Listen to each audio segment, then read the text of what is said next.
Welcome back to Snap on This, a Marvel Snap podcast. This week's secret homework, watch Wonder Man. I'm your host, LaurenWhatevs, here with my usual amazing co-hosts. First up this week, it's Ben. How was your weekend snap? And keep it snappy.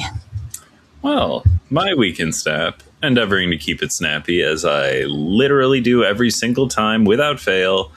It was a pretty good weekend snap. I have, I think, maybe more Infinity tickets than I usually do. I guess I don't know if I can bust out a superlative on this one, but I'm staring at 9 of them, and I'm like, when am I going to find time to burn through 9 Infinity tickets this week? We got Sanctum Showdown, so I've been having a lot of fun just playing decks. Our listeners know about a lot of them already. I think I do have some new ones. I guess I can talk about this one. It's a little, I don't know. If I were to recommend a deck this week, I would recommend the Surfer deck that I've been playing, because I started playing it again, and oh my gosh, I was just shooting back up through those ranks. It is a #pod goals season. I'd have to start screwing up I'd have to start losing a lot of games and not stopping playing to get kicked out of the top 1,000 at this point. Say it. Say what your rank is. Oh, I think this is after losing a huge 8 I could go look on the leaderboards right before we recorded, but I'm just hanging tight at 668 right now. So, there's like, I could, if I really started throwing 8 cubers, I could get kicked out of the top 1,000 in a sitting. But yeah, it's been a good ladder season. There were a couple of weeks there where or maybe it was just 1 week where like people in my MMR were laying a little too heavily on that zombie Galacti, and so I sort of fucked off to Conquest, as I do when I find a meta intolerable. Because things can't really go that wrong for me in Conquest, is my feeling. But yeah, I've been playing that Surfer deck. I've been playing some more 200 bad guys with swords. I was a little worried that it couldn't hang points wise, and like that's probably true on ladder. Although I did play it a little bit on ladder, but like mostly I recommend that one for Conquest. But man, it is so much fun to play in Conquest. 200 bad guys with swords. I guess we can put that in the show notes if you haven't already given that one a chance. But like, I'm still playing Wild Move. I'm excited for the Linlia buff, because like, if I were to like change Wild Move to make it a little more cutthroat and pragmatic and stuff, it probably would have lost the Linlia and the Fanfei. But just throwing a couple more points of power on there lets me keep them in the deck and feel better about it. Because they're fun cards and they're cool, and I like to play cool, fun cards sometimes. Is that a crime? It isn't. I checked. But anywho, also I've got another deck that I don't remember if I don't think I think I built this deck like right after we recorded last week. So this one, it's a Werewolf by Night deck with big rampy cards in it. I call this one. Honestly, the name's too stupid. I can't even. It's not even funny. It was just like, it's just lazy. I guess I'll tell you what I call it. I've built it up too much now. It's called Dragon Wolf. That's not like a thing. I once had a deck called Wolf Spider because it had Werewolf by Night and Spider-Man and other spidery cards, and that made sense because the Wolf Spider's a real thing. There's no such fucking thing as a Dragon Wolf. I hate to break it to you. I was immediately like, I want to force you to draw that now. Really, well, I mean, like, really I cute feel like dragon wolf. I would draw that. If you're just mixing and matching things that could be like from YA fantasy or even from grown-up fantasy, like you get a lot of dragons and you get a lot of wolves. I mean, your Song of Ice and Fire checks both boxes. Like, I'm like. Just Dragon add like Wolf must be something, right? An annoying love triangle in there, and you've got your own YA. All right, which of these 12 cards are in the love triangle? Let's get to the bottom of it. We've got the Hood. I only really know the Hood from the Ironheart television show, portrayed by Anthony Ramos, who good looking fella, probably strong candidate for the love triangle. Majestic Wingbeat, off the table. That's a freestanding skill card. Skill cards don't have feelings the way characters do. Were you playing with Majestic Wingbeat? Yep. Was that when you were not excited? I'm trying to remember and see. I feel like I was like the one that was excited. Wingbeat. And you've been playing it though. You put it in a deck. Yeah, so I put it in a deck on day one. I just don't like it very much. I don't think it's a very good card. But it did like feel kind of appropriate for this deck. It felt like, like it sort of belongs amongst these cards. I couldn't decide if I was going to say among or amongst, and I sort of split the difference. And amongst is the least useful of all the options. Okay, but anywho, after Majestic Wingbeat, we've got Loki. That's right. I was playing too much Dragon Strength Tape. I was like, what if I started putting Loki in my own decks? Ooh! And this is the metaphoric because, like, there are big, dumb cards around. And, if they are playing something synergistic, like a discard thing is probably hella, and you're probably just stealing their big things and playing them anyway. Anywho, so after Loki, we've got Nico Minoru, because why wouldn't you have Nico Minoru? She's great, and you'll see why she goes with other cards here, and that's all cool. Then we got, Surge, Merlin, Werewolf by Night. Then we've got Hope Summers, because that's right, we're doing a little bit of rampy stuff here. The Majestic Wingbeat was... it was foretelling things to come in the form of Surge and Hope Summers later in the list. I know we're only 2/3 of the way through the list, so you're still like wondering, where is this going? And now let me introduce you to the top end. We've got Dragon Lord, Sholau the Undying, Galactus First Steps, and Fang Foom. Just normal werewolf bounce cards. But yeah, that's a fun deck. It seems to do all right. Got at least one Infinity Ticky with it, maybe two. I don't remember what I got them all with, but gosh dang it if it hasn't been raining them on me this season. So yeah, I don't know. I've been playing like 5 or 6 different decks. It's been an exciting week in Snap. I'm very excited to be participating in playtest for Montabi, and I can't say anything else about it because I'm NDA'd.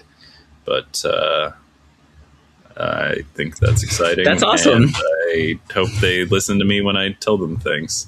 I like the content in the demo is pretty good, but it's like just like the first third of a run, and I think I'm going to be able to play whole runs on this playtest, and I'm going to kick the tires of difficulty and try to break the game and stuff, and that'll be fun and exciting. And because like sometimes you play some games and things aren't balanced, and you're like, who play tested this crap? Were they even trying to break it?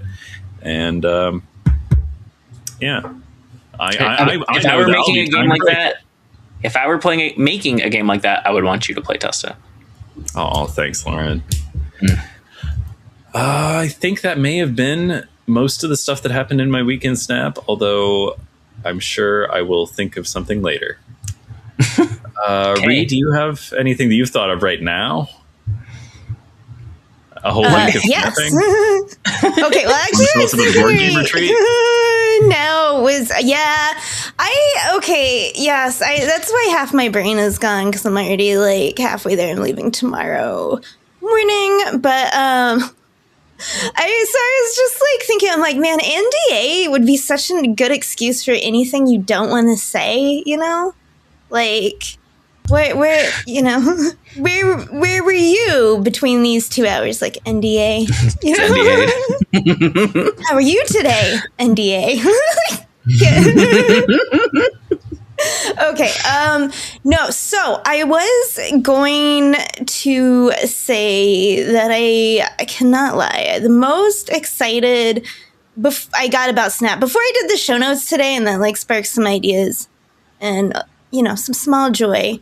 Again, I was like, okay, I streamed the other night for the first time in a long time, and but the point being was that I originally planned to stream Snap because I just wanted to do chill whatever, And then I had like the perfect title, and it was All That Is Snap Does Not Snapple. Not all those who legion are lost. And then I put it, and then I was like, I want to play Snap.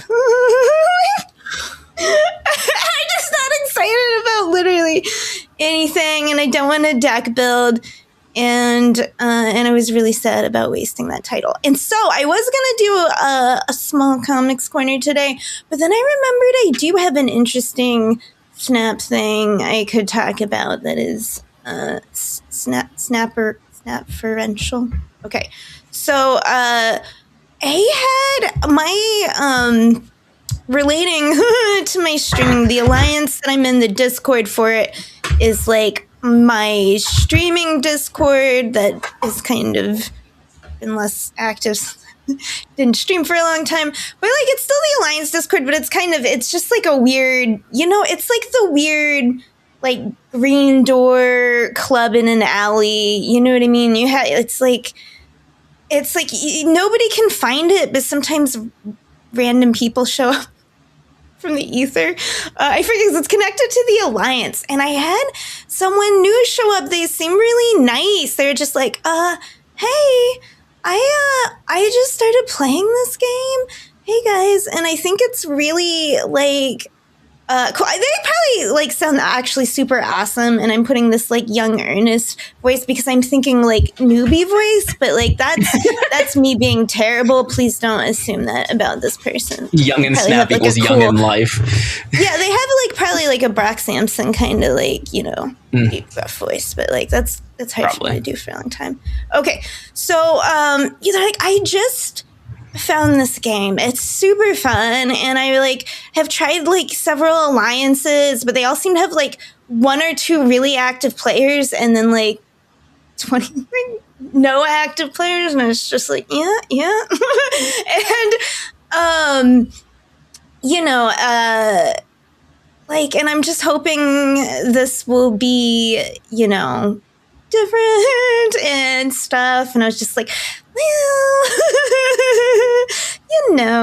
like it's, but it was so neat because they were doing like, I just think it's like the 3 locations and like, going all the stuff that like first drew us in. And it was Great just stuff. like, yeah, it was just kind of heartwarming to see someone coming in new, finding the joy readed, wanting, like, looking for a community, because that's what I did. Like, I didn't, like, I was just happy to have, like, to hermit out. But it was like, I was so excited about Snap. I wanted to find people to talk about it. And that's still happening. People are finding it. They're excited about the card game.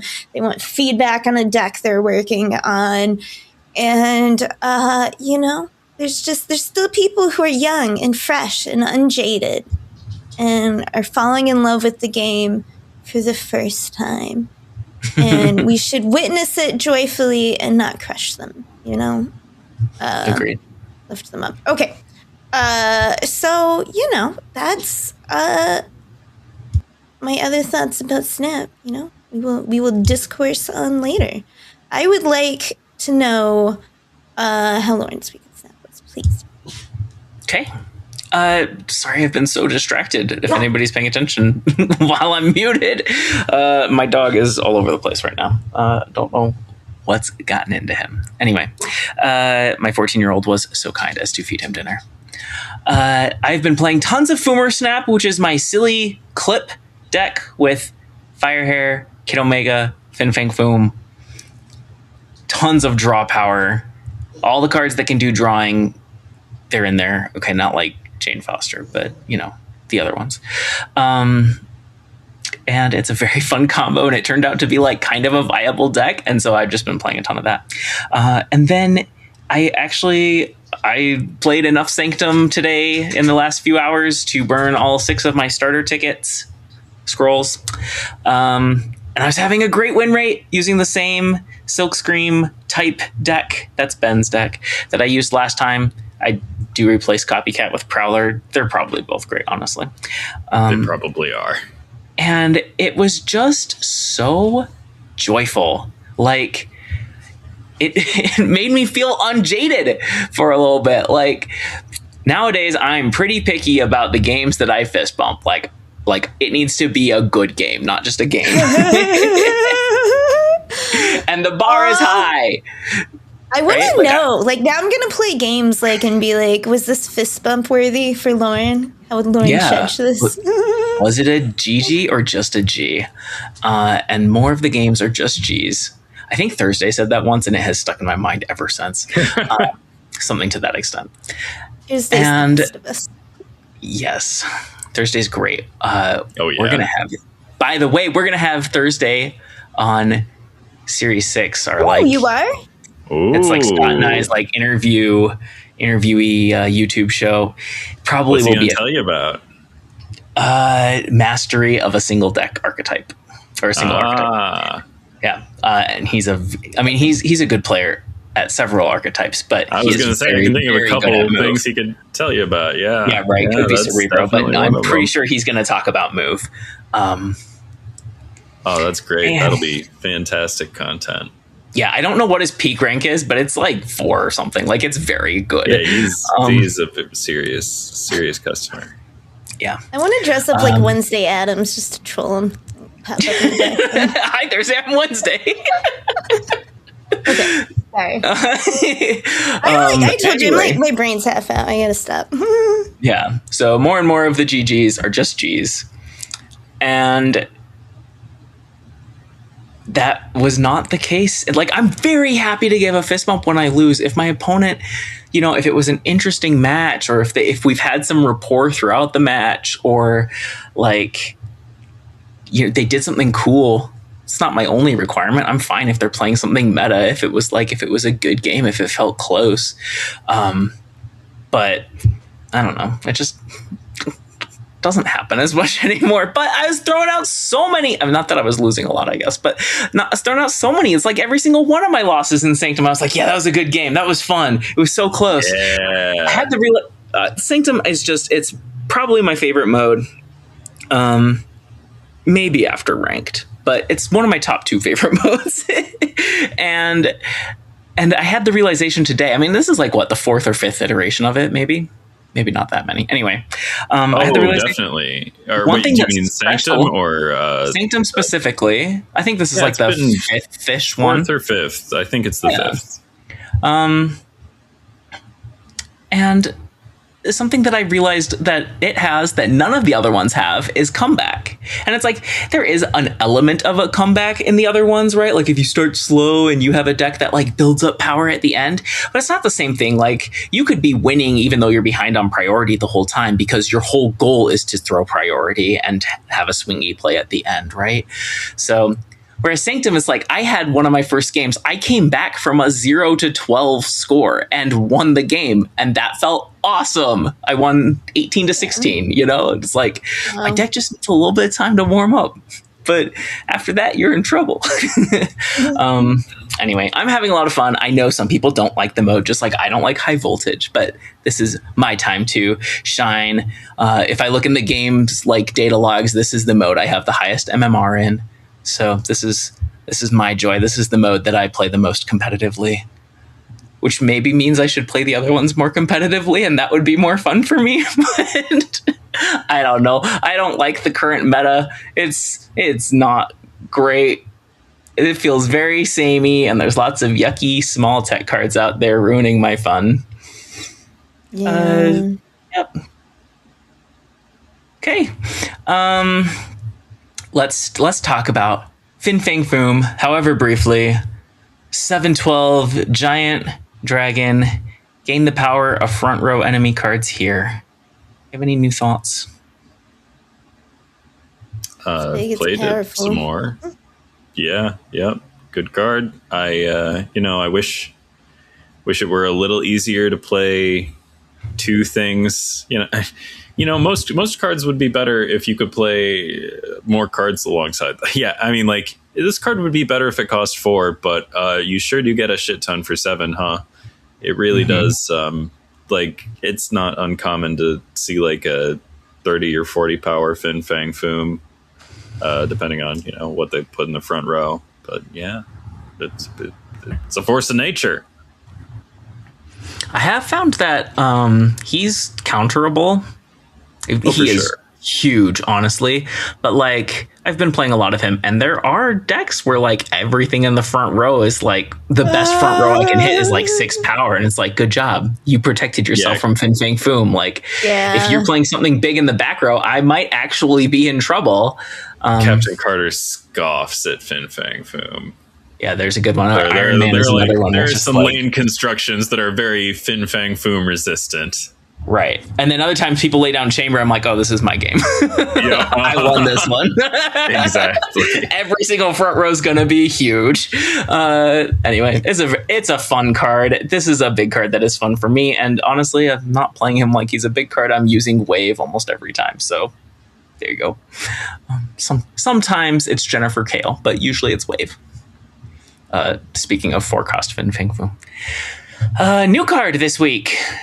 Shang-Chi, Master of the Rings, a 3/5, game start, the 10 rings start in your hand. On reveal, unlock their potential. The 10 rings are a 2/1. On reveal, give one of your other cards here +1 power. And once you evolve them, they go to 2/2. End of turn, give all your other cards here +1 power.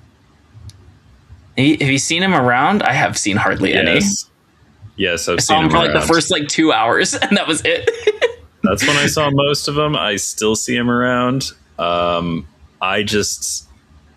going to ask if we got him? Yeah. Did you get him? He's a surfer card. I said I would last week. There has been a kitty sighting. I did not get this card. I went to the shop. I wanted to get this card. I told the listeners I was going to get this card. I just looked at it on my phone screen. I flipped through the tokens. I looked at the 10 rings. I looked at the other 10 rings. I was just, I can't hit the button. I can't spend 6,000 tokens on this card. This is not a real card. This garbage. Like it was like the opposite of when I went to the shop to look at Majestic Wingbeat, and I was like, yeah, I guess this is a real card. I'll get this, even though I don't like it very much. It was like the opposite. I was trying to like this card, and I was like, oh, there's nothing real about this at all. And so I have seen it around. I have a policy to always snap whenever I see the 10 rings. Or Shang-Chi. Some people don't play the 10 rings on 2. Some people they hold it. That's a wild choice. Anywho, I have lost one game against Shang-Chi. It was one where I either forgot to snap or didn't snap for whatever reason. Maybe I didn't think I was going to win because, hey, spoiler alert, I didn't win. I retreated for 1 cube, and that was the time. You know how like the one time Aaron Carter beat Shaq? This was the one time Shang-Chi, Master of the Rings, beat me. Was when I retreated for 1 cube. I took a screenshot and everything because it was so fucking novel. This card sucks. If you see anybody playing this card, take their lunch money immediately. They will not resist. Just bully them. Make them go home and play something else, because they're not winning that game because they're playing Shang-Chi, Master of the Rings, and it makes decks bad. Why would I do that to 11 other cards? Yeah, this card's garbage. Okay, how do you really feel, Ree? I'm sorry, I only had Fang Foom, but okay, I'm already past that now. Yeah, so, I mean, you're busy getting ready for tomorrow. Yeah, totally fine. I played a little bit of this card, and it feels real bad. It hurts your draws worse than Quicksilver and Domino do. It's like, this is a card I was excited for. And then they changed the way, or they specified the way that Game Start works, and all of a sudden it was like, oh, this is yucky. I've seen people using it in Surfer, and it's fine. Like, oh my gosh, what would you take out? That's what I don't know, but they're building up, they're building up Mavericks and Carters and Shaws, and it's like, that's fine. But it's not the most efficient way to do that. There's so many better ways to do that stuff. I was even trying to think of cute clips, like some cards that aren't good, or at least I can do something cute with them, but like, couldn't think of anything cute to do with this card. Like, okay, so maybe it's end of turn. I'm going to do a big Invisible Woman thing, like 3 Jocastas. Why wouldn't I just play Havoc and Thena on the last turn? Yeah. Like, it's so bad. I am almost sure it's going to get buffed. It'll be interesting to see how they do that. I think it's just so slow. Yep. That really is the thing. And like, hey, there are other like real 2 costs that you probably want to play, even in Surfer. Like, I like my friend Merlin. I like my friend Surge. I would rather play either of those cards, like, under any circumstances, than basic ass 10 rings. And also, you need to have played a 1 cost to play basic ass 10 rings and get even what it's supposed to. I mean, like, sure, I guess you play it even if there's nothing to buff, because like that's the thing to do. But like, it doesn't feel great. And then you play Shang on 3, and if you play him on the rings, then you get 1 extra power from that turn. Like, it's just so slow. And that's if you draw perfectly to get Shang in time for turn 3, which you're going to do like a quarter of games, something like that. Was it? It's a third of games that you'll have Shang on 3-ish. Might be a little more. Anyway. Stinker. Okay. This is normally where we would vibe check next week's cards, but next week's cards are for a brand new season, so we're doing season rankings after we talk about the OTA. That sounds good to me. Okay. OTA. This is not... we haven't played with it yet, but... it will be out by the time you listen to this. Okay, first up, we can rotate on these. Shou Lao goes from 5'8" to 5'6". That's the only part that they're changing. Unsurprising, it's a start. I don't know if it's enough. Yeah, it's not a destination. We are on a journey with this card. No, keep playing Shou Lao. Yeah. Okay. One suggestion I've seen, I think it's KM Best, but I don't know, maybe he got it from somebody else, was change the requirement of playing 2 or more cards, change it to 2 or more characters, so that at least it's not so free to run all the skills. I would love that. Actually have more investment to make Shou Lao do the thing. And they could keep the +3. I like the idea of trying to make the +3 work, and if it ends up being too broken, then it does, but the card's a lot less interesting at +2. But I think if you make it characters, then you can solve it with some combination of being characters and just shaving more power off the body. Like, take it down to 5/4 and characters, and you can keep +3 for sure. That's what I think. Yeah, I think so. Ben, you want to do Mav? Oh, yes. Maverick. As no one should be surprised. Maverick has gone from 3-3 down to 3-2. Another case of keep playing this card. I guess this was already a card that rewarded you for playing into the synergy potential, and you should still keep doing that, because the just raw stats of it got a little worse, but it's still so good at its job. There's no reason to stop playing this card. Like that, yeah. I think this card could probably get nerfed a little harder, and it would still be playable. That's what I think. They said something in the notes like they want to avoid making it a 4 cost, and I think that is a good idea because it's an activate card. I think it might still be playable. I mean, like, at least then it's in direct competition with Scarlet Spider, and like that would be at least like interesting. But like the thing that Maverick does is such a good thing to do in Marvel Snap. Like, man, it's very, yeah, I don't know. It's a very desirable effect. Like, there are similar cards that like do kind of like doubly things like Man Spider, but Man Spider has like such an undesirable version of this effect where it's like consolidating everything onto a single body in one place. But like Maverick is like, what if Man Spider did healthy good things that you should want to do in your game of Snap? And yeah, I don't know. This card is like, it's been so far over the line of okay that it just seems laughable to shave off a point of power and expect it to be fine. Like, it's 2 points, but yeah, but like this is like the smallest amount you can take off of it. Like, right? They can't make it a 2.5. Maverick thoughts or the next card? Yes. So I disagree. I think Maverick feels so OP because of Sholau. And if you took away that combination, he would suddenly drop a lot more in estimation to like maybe some other cards. I don't know. I think that's a big part of it. It's not that he's a bad card. He's obvious, he's good. Like, buff cards are good. He's good. We weren't seeing as much, cards. Right? Like Maverick surged after Sholau came out. That's what I think. That's what I think. That combination, it's that super powerful thing that's just easier to hit because it's an activate, right? You have several turns to set it up. Yep. Yeah. Okay.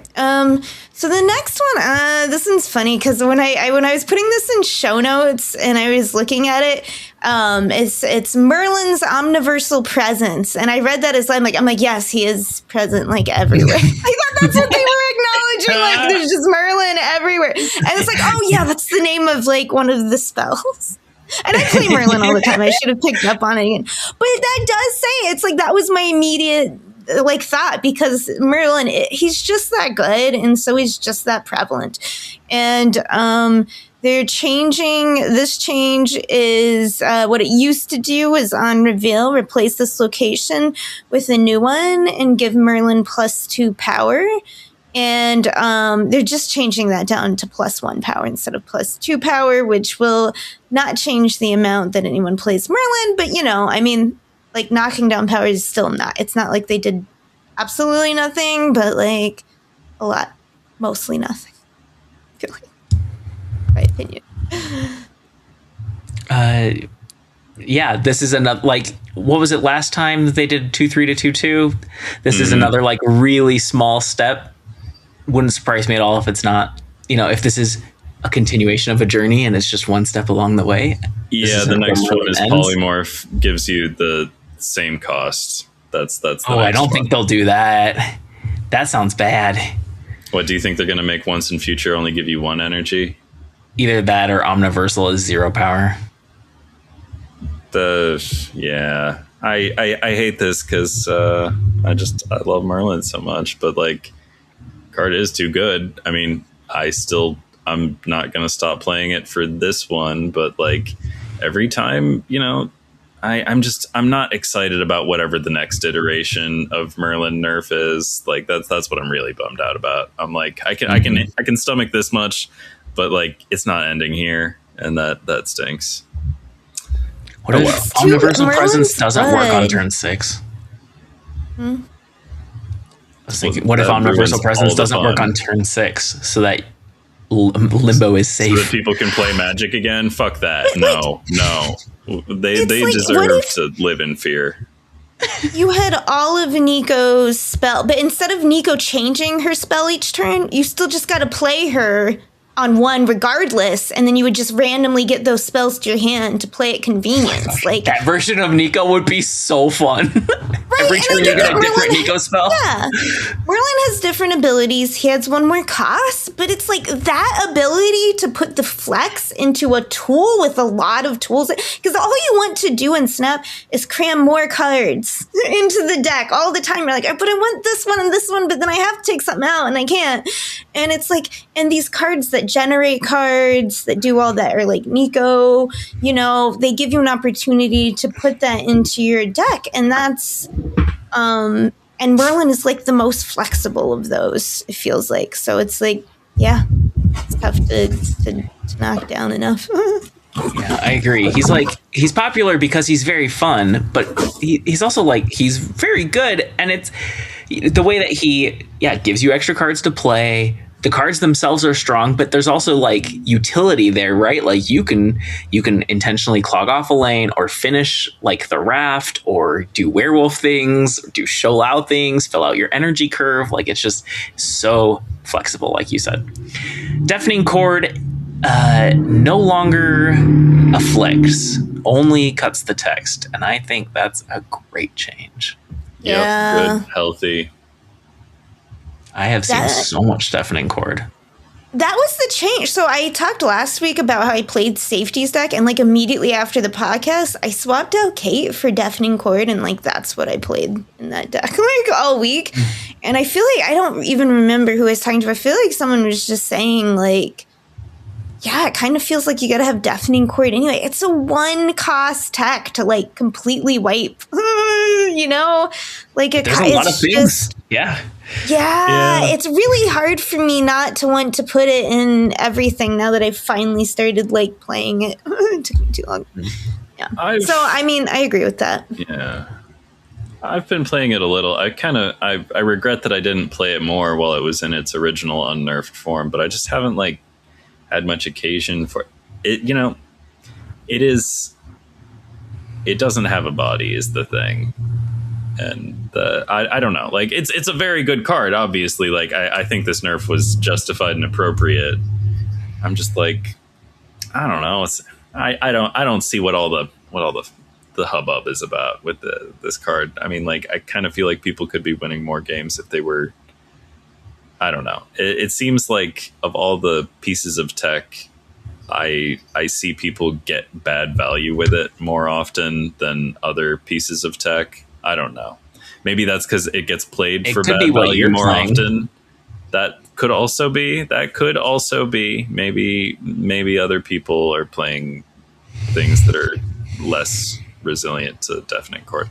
I don't know. Like it's a good card, but I'm just like I don't feel like you need to play it in every deck and you can't leave the house without it and you shouldn't, you know, I don't know. I think it's not like a linchpin of the collection, perhaps. I don't know. There are other Series 5 cards. You're not as much of a tech enjoyer, though, as me. When I have a deck without tech, I miss it. I immediately, like when I have no way to interact with what they're doing to mess it up, like it hurts. Yeah. That's not true. I play a deck that's all, but that's not true. I put tech in that. Okay, never mind. Never tech free. I played very little chord because I am also a low tech player. It depends on what I'm trying to do, but mostly I'm a low tech player. Ben, next card. I navigated away from the show notes as I am wont to do. Well, it's Spider-Ham, if that helps. It's Spider-Ham. Thank you. Spider-Ham is going from 1/2 activate, replace the text of a random character in your opponent's hand with Oink to a 1/1 with the same text. So there was no reason the Spider-Ham should have been 1/2. This all feels good and appropriate.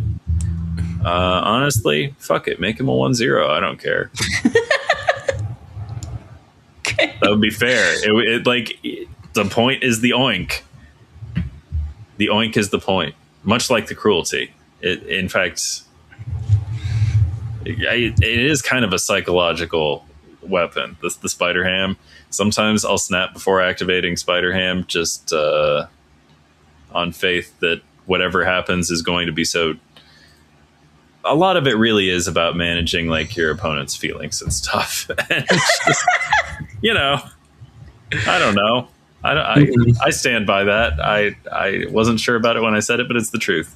Yeah, I don't know. Spider-Ham still rules. That's all emoting is. Soul crushing. Yeah, but emoting is stupid. It's managing your opponent's feelings. You should manage your opponent's feelings with gameplay effects. That's what I think. I think they both count. I think. Okay, I think this change is fine and good. Colonel America. It was a 3/3 with the ability on going. Your other cards here of +1 power. For each turn, you've discarded a card, which is a good reminder of me because when I first saw it, I'm like, I don't remember what he does. Something with ongoing and buffs. And they're just giving him 1 extra point of power. He's going to 3/4. Also thinks this is fine and good. Yeah, I'm not with these 1 point of it. power changes, right? Like it's hard to like get real in depth about it a lot of times. Yeah. Sometimes 1 point is a lot more. Like 1 point on Spider-Ham is half of his power. That's a lot, right? Like. But like how much? It's still just 1 point, you know. Yeah, which is still what's the most important. Like not percentages. It still takes you above 0 on a lane. No, the percentages do matter because you're spending 1 energy still and getting. I don't know. It's just like it's the ratio of the power. But like that's interesting because that's not how I see see it at all. Like, because to me, the percentage, like, that it's 50% is meaningless because I'm playing it for the ability, pretty much. The 1 or 2 point. I mean, I'm not going to say 1 point is not like going to win or lose a lane, but 1 point of power but wins I have games. other cards that are for the winning, for the power, for the winning of the lanes. That's doing something else for me. Or I'm Marvel Boying. There's going to be, I see what you're saying, but like, I think about the vanilla buffs. Like 1 extra point of power on Misty Knight is so much more meaningful than 1 point of power on Hulk. Yes. And they gave Hulk 2 power because of that.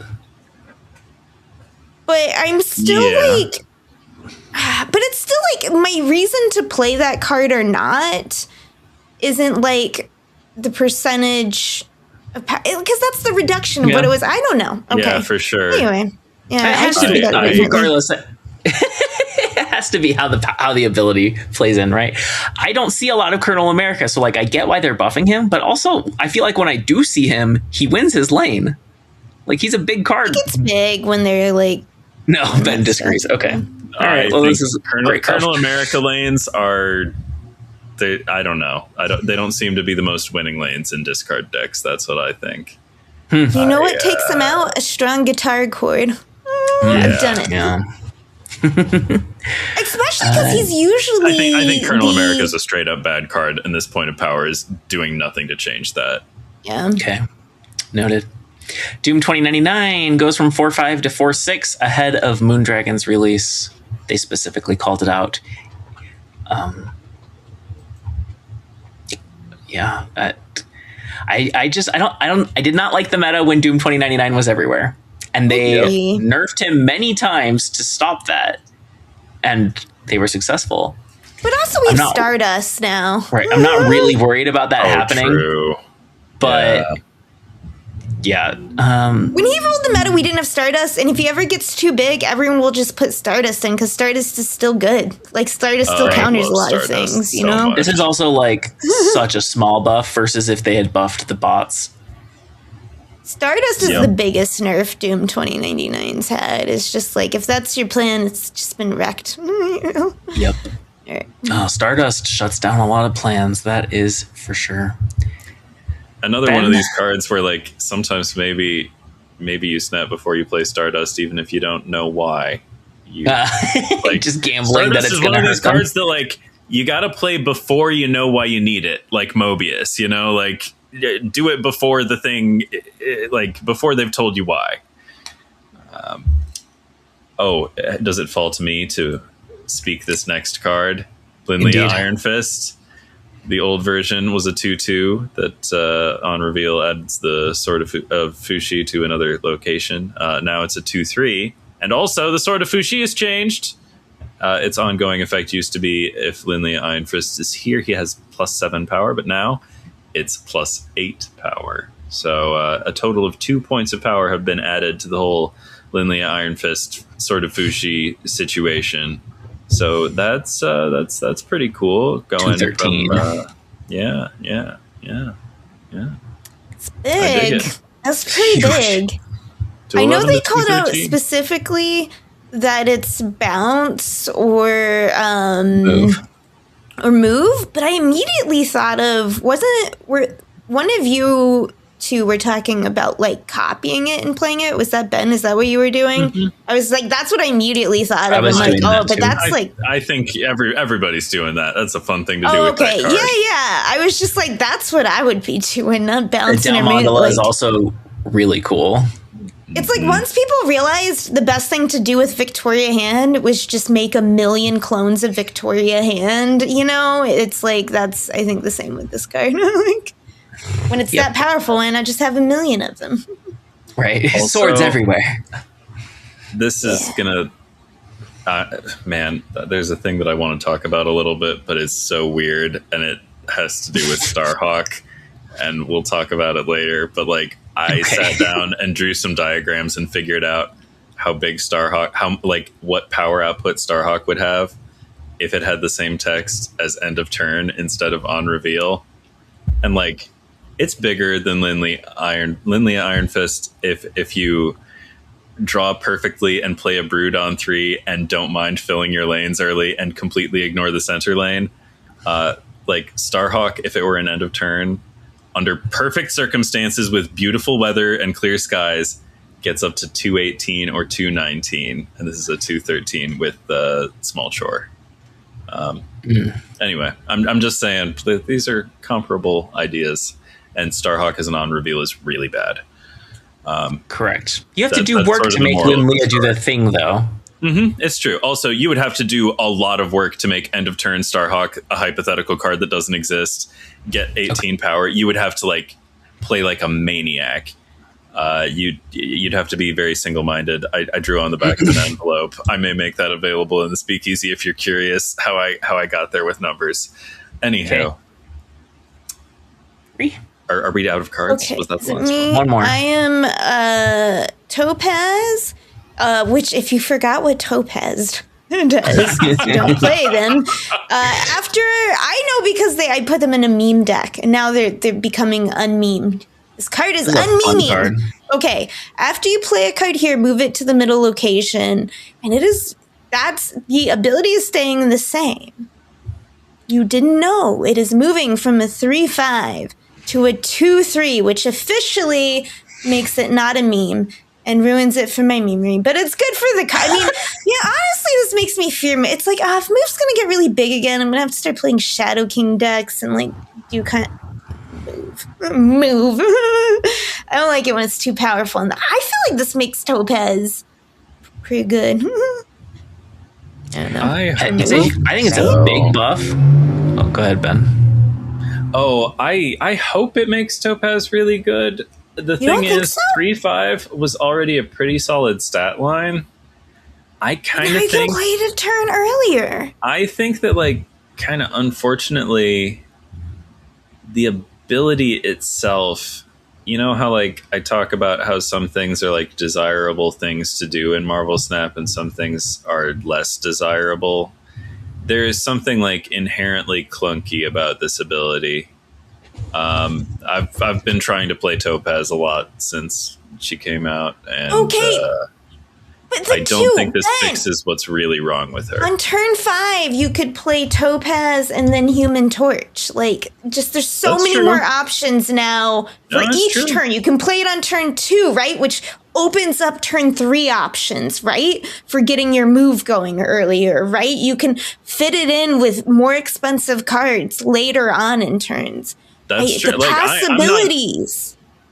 I am intrigued by the possibilities. I'm just like, I'm a little wary because the thing that I think has not been working about the card is still there in the text box. I don't know. I like it. No, I want to believe, and I am hopeful. I will keep playing this card. I've been playing the old version. Okay. I like Topaz. I want Topaz to be good. I may have seen enough that I have some doubts. I want to get into, like, if there can be moves that's less like bounce chessy, like, then I I'm into it. Then I want to do it. I'm here for new move. I think that going to 2 is I think it's huge, right? She's a combo card. You're not playing her for her stats. 3/5 is a good stat line, but this enables a lot more things. That said, I don't know if it's good enough that standard move will run her, but there's cool things. Cooler moves will run her. Yeah. So I'm like, now I'm getting committed to this guy. I'm like, don't worry, Topaz. I actually really like the split between Topaz and Zorn, right? Because now they have like this. I think it's the same stat line. I was thinking that. Yeah, they do. Yeah, now. Exactly. Topaz, but they have like Zorn is like it affects your opponents too, but you can work around it because you can play 5s and 6s. But it has but it lacks the predictability because Zorn could throw to either of the other 2 lanes, whereas Topaz, you know exactly where it's going. Although so they have different purposes. The lack of predictability still sometimes breaks in Zorn's favor because always throwing to the middle location is kind of the problem with Topaz. But what if you have a Madam Web there or a Hercules? No, I know there are ways to mitigate and like make the best of it. And I mentioned last week, I do think that if there is fucking really good multiple man deck, it might have Topaz in it right now. And I still have not put forth. I have not lifted finger one. I'm making no effort to build that deck. It's just an idea I'm thinking about a little bit from time to time. I don't know how it was done, but I saw a screenshot where somebody had 12 multiple men on the board, and I thought that was pretty fun. Probably some Phoenix Force shenanigans. Yeah, probably. All right. I think it's a good OTA. Ree talked about how Maverick and Sholau have that interaction. Really, that deck got hit 5 times. Like, that deck is also running Merlin, Deafening Court, Spider-Ham. So it'll be interesting to see how much that affects the meta. Okay, we're going to rank February's cards. New Guardians of the Galaxy season. We get 2 new versions of existing Guardians. Anyway, if you haven't heard us rank before, we give them a number 1 through 4. 1 is bad, 4 is good. Yep. I'll go first. Star-Lord, Master of the Sun. The premium season pass. On reveal, next turn, you get +1 energy for each turn you've ended with unspent energy. This gains that much power. Interesting card. Some of the synergies are a little weird. Like there aren't a lot of decks out there that want to be skipping energy, right? Like, it's like Sheena and High Evo, and that's it, right? I didn't think about it. Yeah, okay, but sorry. Go ahead. Maybe there will be more, because, there's a little more support for that. I mean, I guess I know how good I think this card is, and I should listen more. I'd love to hear the rest of your thoughts about this. Okay. Well, I admit I haven't done cooking with this card, and it does seem like the sort of card you need to cook with. Doesn't seem like the worst thing to have spare energy on the first 4 turns. You play Star-Lord on 5, and then going into turn 6, he's a 4/10 that gave you 5 energy. It's it's 5 energy you didn't spend the previous turn. So unless you're doing She-Hulk, Warlock, Sunspot, that sort of thing to double dip on the skipped energy, then what you're doing is just delaying the energy, which is a good thing to do. It's better to have 11 energy on turn 6 and 0 on turn 5 than turn it is Turn 6 to is have, the best energy. Turn 6 energy. Right. You can throw and then you can do combos, or you're a lot more unpredictable to your opponent. So I could see him being good. I don't know, that is a cost to pay. It's not, you have to skip energy for 4 previous turns. Maybe the 5th turn you skip an energy also. I think multi-procking him is really interesting, though. Like playing him on 4 and Grandmaster on 5, something like that. Yeah. Which that idea specifically came from listener Iron Cloak. But there are other ways you could multi-proc him, like Silver Surfer First Steps would be super cool. I'm giving him a 3. I think he's playable, but it's nowhere near Sholau level, right? Well, that's the the Dragon season is so strong and this season is so weak. It's I don't know. I will be adjusting my numbers to reflect that. I can't give all these cards ones. Yeah. I didn't grade on a curve. Maybe I should, because I don't know if any of these are 4s. But maybe one of you will talk me into upgrading something. I think there's one real 4 on this list. Okay. We'll continue the same order we've been using. Ben, what's your Star-Lord thoughts and rankings? All right. My thoughts about Star-Lord are, multi-procking sounds good, but it also sounds a little cute and you don't have to do that. It's fine, but that's just one little option. I kind of think that the plan A with this card is just to play the card. I think, there's another card we're going to be talking about later Kraglin, where I think the nicest thing I can say about Kraglin is that he seems kind of like bad Star-Lord. I think this card's good. I think making energy is even just a one-time energy. I mean, like, it's just a big old Psylocke. And you know, if you only get 2 energy out of it, it's fine. 2 energy on turn 6 is a lot of energy, but you're going to be getting 3 energy on turn 6. I mean, come on, you're probably skipping 1. You're, you know, burning some energy on. Yeah. Like this card seems good. I give this one a high 3, an enthusiastic 3. Ooh. You know, like it, honestly, I don't know. I might. This might be a Guardians 4 right here. There's another better card that we're going to be talking about, but like, it's a pretty strong card. Like, this is stronger than some season pass cards we've seen. Is my expectation. Okay. It's not stronger than Show Wow, but Weapon like, X. yeah. This is not a Weapon X. This is a real ass card that like goes, I think, probably a lot of places and seems good at its job.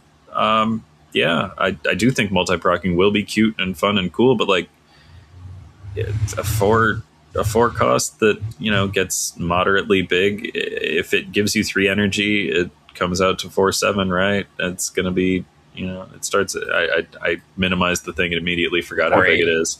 4/8. Okay, yeah, it starts at a 4/5. Yep.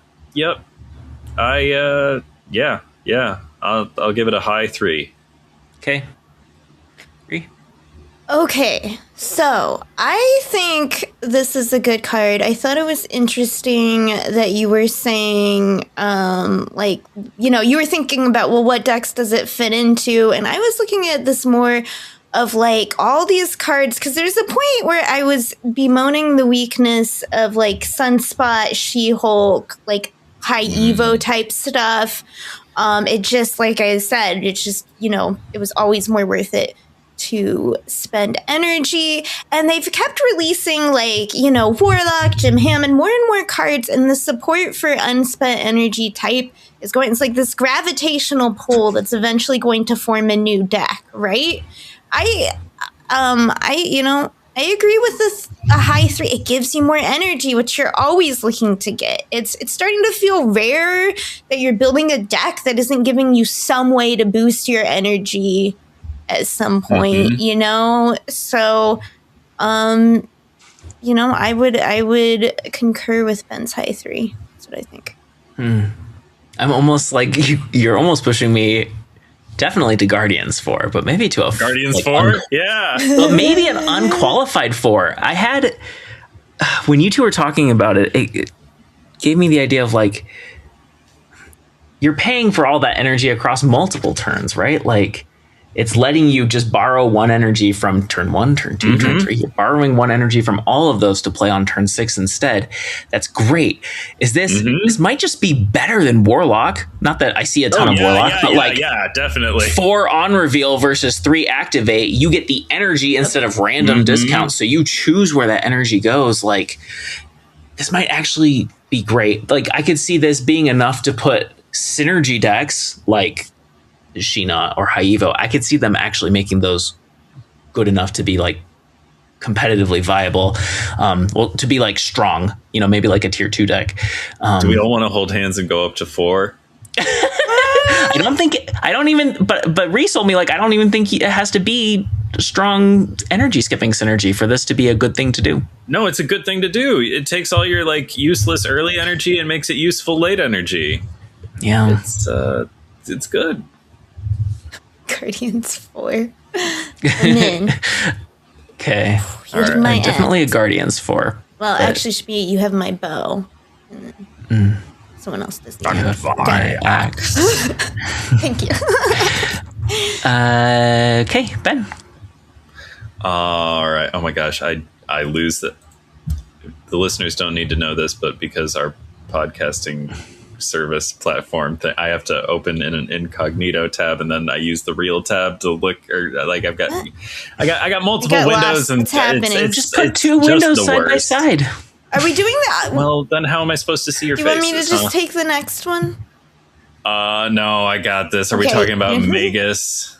Yeah. I always said it differently in my head. No, that's the Magus? thing. I revisited our episode where we looked at these in the data mines, and that's how I know for sure that it's pronounced Magus, because Lauren looked it up. Oh, really? Anywho, it's a 3/5. You activate to copy the text of a character in your deck with cost equal to your unspent energy without using its on reveal. So that's the best use we came up with it when we looked at it in the data mines was for Stormbreaker.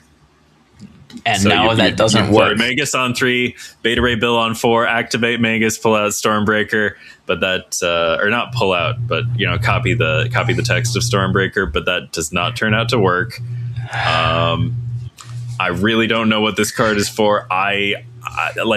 I'm a little bit wary of giving it a 1 just because I have to hope there's something that I'm not understanding. And sometimes we talk about that, maybe there's something we're not seeing with this card. And very often I shoot it down because there just couldn't be something but with this card, I'm not confident that I've seen all the angles. I really do think there might be something that I am misunderstanding or not giving enough weight to. I guess I'll give it a 2, but it's a Guardians 2, by which I mean a 1. But, that is harsh. 2. I'll save some Guardians 1s for later. Don't worry. There are some undeniable no good cards. What's a Guardians 1? It would be a 0? Yeah. Look at you, Starhawk. Major victory.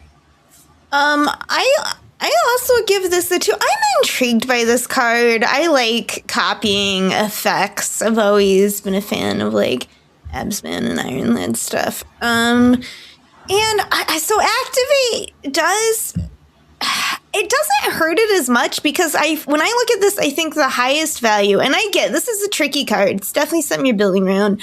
The highest value you could get was if Iron Man is still in your deck, right? And it's part of it, not in your hand. If it's still in your deck and you get a 3/5 that doubles power, that feels pretty good. Stepping your turn 5, especially if you have other stuff, I guess, Sunspot out and everything.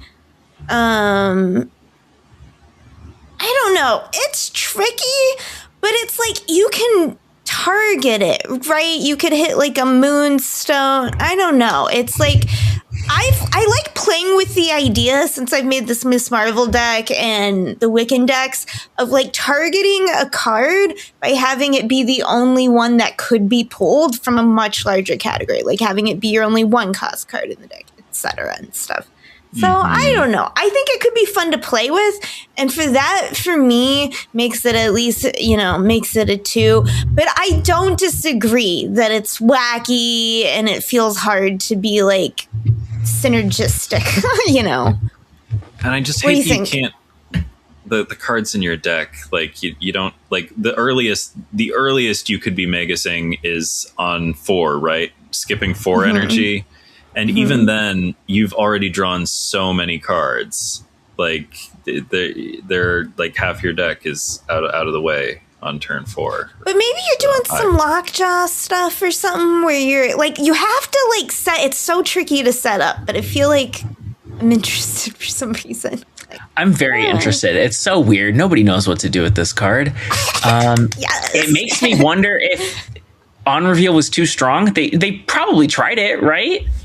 And then it was too strong, so they cut. I mean, maybe it never used on reveals, and then they added the text just to help you know. I think it's worth noting it also can't copy activates. That much. Right? Activates are also whiffs because Magus will have already been activated. So if he copies activate text, you can't activate him again. So that's 2 types of cards that are whiffs. Notably, every deck uses on reveals. Even Tribunal and Onslaught, Mr. Fantastic stuff, those are running Mystique also, and Prodigy sometimes, or Jubilee. There are going to be bad hits, and maybe your deck is built in a way that you can dodge them. One of the most intriguing ideas I've heard is skipping 5 to hit Sarah. It's that feels like that could be something, but I mean, Boy, that's a lot of energy to skip. Yeah. Like, skipping energy is, like, not free. Okay. Like, you have to have Warlock on the board to have Warlock on the board, you know? Like, man, this card is asking you to line up so many ducks in a row, and, like, But man, you could I don't also look know. at it the flip side and be like, what can I get for skipping a small amount of energy? Like, what if I could copy an Adam Warlock and help guarantee my combo, you know? Like, kind of stuff. There's something. Yeah. I like that. Yeah, that's what I'm saying. That's where I looked at it. I'm like, I just immediately, I did see Iron Man and stuff, but I'm like, Oh, okay, wait. my interest though is where can I skip a very small amount of energy and get a good payoff for it? And Adam Warlock felt like the first. We're getting Adam Warlock's text box on turn 4. But what Does if your that sound goal like is fast you just for need anyone? to draw a card? So you're just trying to like get that And turn then you 6 draw card. Adam. So you, Oh, yeah, you that's skip true. 2 energy on turn 4 to get Adam Warlock's text box on this 3/5 you played last turn. Yes. But I if mean, you like, had I don't- Adam Warlock, it's just redundancy for Adam Warlock. What if you just were like, I really need to get this card from my deck? I can totally see myself Okay. doing that. I don't know. I But don't Crystal know. helps your opponent. Yeah. It feels like there's got I to be never something. played Crystal. Yeah, playing Magus helps Never. your opponent. Yeah. I can't think of like 1-cost cards that are good to hit. I mean, like Quinjet, That's 'cause- No, I mean, like, 2-cost Victoria hand, not the worst thing to hit. 1 costs can only have like so much because they only have so many like stat points to take away. We were just like looking at Spider Ham, and it goes from a 1/2 to a 1/1, and like, you know, it's like one of the most impactful text boxes you can have on a 1 cost, and it's not eligible for this treatment. Yeah, so, ditto with the hood. Yeah, I don't see it even for the small stuff. Yeah, I said 2. I don't know if I said that already, but 2 for me. 3? I already. For Moondragon? Oh, we're doing Moondragon. I was like, I already talked about it. Okay.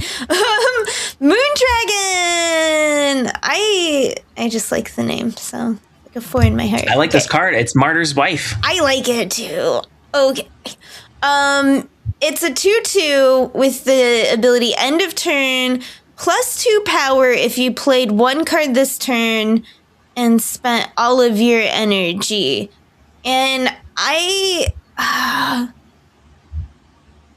gonna do it. It's a 4. I'm giving it a 4. Because I am excited for this card because I feel like the game which has been fun and enjoyable as someone who enjoys Werewolf and like all this stuff, but it's not fun when everyone's doing it because it's the most powerful thing.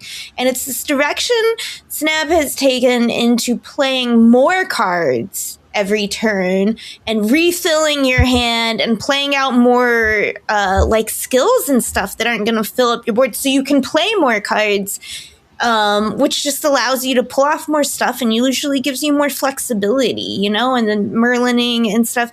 And so this card is like a counterweight to like reward you for going in the opposite direction, which can be boring. It's like sometimes when you feel like you're just, you know, kind of playing one card, it feels like the old like Shuri Soren, where it's like I'm bored because I'm doing the same thing every turn.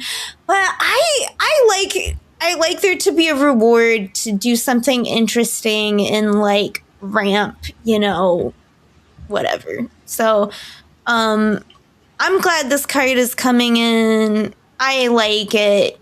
It's also another like Wiccan friend, which I enjoy. And end of turn. I like end of turn. I'm into it, to be honest. So as a faction. I mean, there's the obvious Doom 2099 connection. Yeah. That was called out in the OTA. Otherwise, I struggle to see it. Mm-hmm.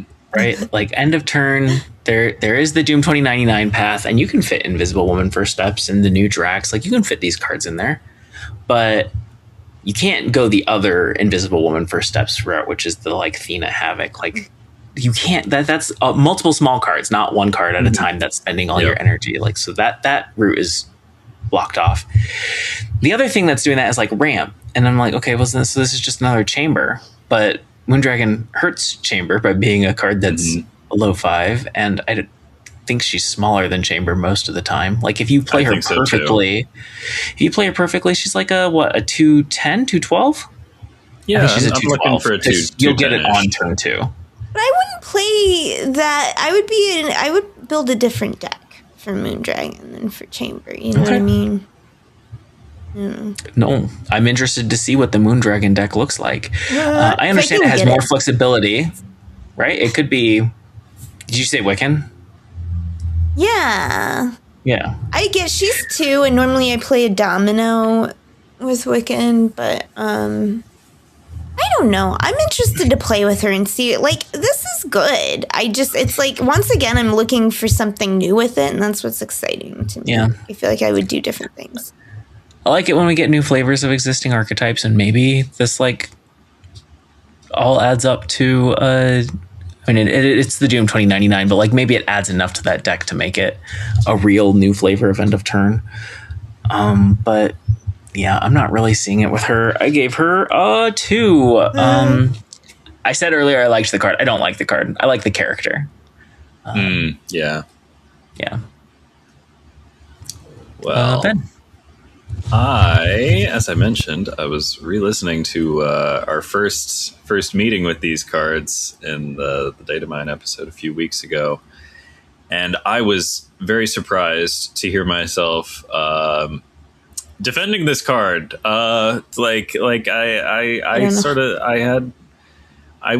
can tell that I didn't think this card was going to be like awesome or anything, but like I was shocked to be so positive, because when I was looking at it initially before going back for the re-listen to that segment, I was like, this card is stinky poo-poo. This is like a 1. And I was talking about it like I thought it was like maybe a low 3. And so I really had to like listen to myself, tried to understand where I was coming from. I could not get back to that level of enthusiasm for this card. Maybe that's because I've seen too much shit in the Dragon season to believe in fairy tales anymore. But like, there's stuff to like about it. I really don't think it does anything except for the Doom 2099 thing. And here's what I think is really like the longest, rustiest nail in its coffin. You got to spend all your energy. It's not just like, it's not enough to play one card, but you have to play one card and spend all your energy. And that is messy. That's hard to do repeatedly every turn. I don't know how often this is getting up there to 210 or 212 like you might like to see, because like, I love that it does it like basically no matter what the turn you play it. If you play it on 2, oh my gosh, if it shows up late to the party, you are fucked, my friend. Yeah, I don't think this card's very good. I want to give it a Guardians 3. But like, I think it's just a 2, and I don't even think it's a particularly high 2. Yeah, I mean, maybe that Doom 2099 deck is just going to be bananagrams, or maybe you can ride the wave with Wiccan and manage to play one card a turn, spending all the energy every time. But like, it just seems like such a big ask. Like, you can get 2/6 on this card pretty reliably, I bet.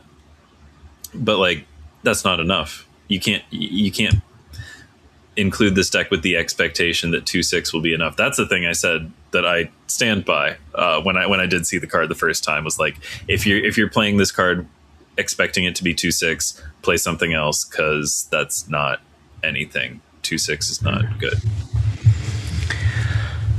It's interesting that I hadn't realized that she doesn't work on herself after turn 2. That's rough. Yep. Okay, the next one, Moondragon's Daddy, Drax, Avatar of Life, 3/4. Another Series 5 card. She doesn't work on herself? She would on turn 2. On turn 3, you haven't spent all your energy. And if you play her on turn 3 with a 1 cost, you've played 2 cards. So you're playing her on 2, or that train leaves the station on 2. Honestly, it might be a 1. Maybe it is a Guardians 2. Right, so if you play her on 3, the best you can hope is proccing 4, 5, 6, and then she's a 2/8, which is not the worst, but it's not the worst. Good. No. Yeah. Maybe you could use her as lockjaw fodder if you didn't draw her on time. What? Yeah. That's something big. You're right. I guess making the most of a squandered thing. Yeah. It's a good. You get her early, or she's just, I think that's a good idea, actually. Or blink, obvi. End of turn +3. Sorry, this is 3/4. End of turn +3 power. If your opponent played a card with greater power this turn, move to that card if you'd be winning its location. I think this design is super cool, very thematic. I think he's pretty reliably a 3/7, and sometimes he will be bigger. Sometimes he will be quite a bit bigger, but that's against opponents who are playing. Every time he gets bigger, it's harder to do his ability because your opponent has to play something bigger. Yeah. I've got a rules question. What do we think happens if we Invisible Woman first steps? Does your opponent need to have played 2 bigger things? Do they need to have played a thing that's bigger and then a thing that's bigger? Interact. No, it'd be fine if it was if they played an Infinite, he would just keep gaining power until he was bigger than Infinite.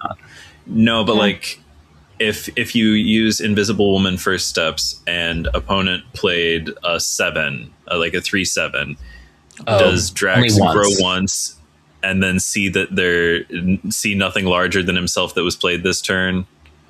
That's how I would read it. Okay. It would be life checking his power. But there would be circumstances under which you could get a double proc. Oh yeah, like Fang Foom, that sort of thing. Ball. Yeah, or if they just played 2 things, if they played a 7 and an 11, the 11 on its own would count. Yeah, but I mean, would it move possibly to because sometimes the number of moves matters. Oh, yeah, maybe it'd be a 50-50 to go to the 7. Yeah, which one does it pick first? Does it go by play order? Both locations. Yeah. So I don't know. I just have some edge case questions about rules. We did 4th location ranking. I talked to Scott about these cards yesterday, and he pointed out that it kind of is the opposite. It's for the opposite meta of Gladiator, right? Gladiator is for small cards meta because then he's the 3/8 that can kill whatever he pulls from your opponent's deck. Drax is the big cards, 3/7, that pretty reliably is going to be able to get at least 1 proc when your opponents are playing big cards. And I thought that's kind of an interesting balance. I could see that being a useful card. The highest power 3, depending on the meta. I gave him a 3. Some opponents, he is just not going to be good. He's going to be a 3/4. Yeah. I don't know if I'm supposed to, if this is all right. Well, I'm talking about it. All right. Drax. I gave this one a 3, but it's a Guardians 3. I'm not that impressed. I will say it's the biggest no fuss end of turn 3 cost.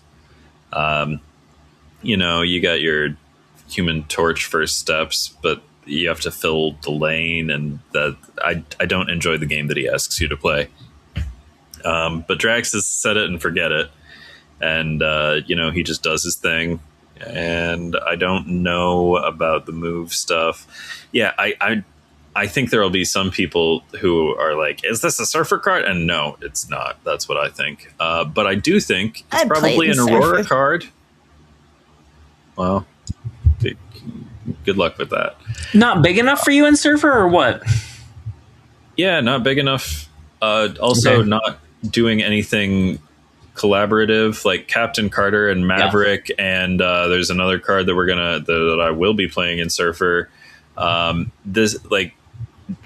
It's not enough to just I don't play Gladiator in Surfer. I have in the past, but I haven't in a long time, because playing a 3/8 because it's a 3/8 is not a good reason to play a card in Surfer, especially if it's a 3/7, as Drax very often will be. 3/7 is also not any I'm not playing. Yeah.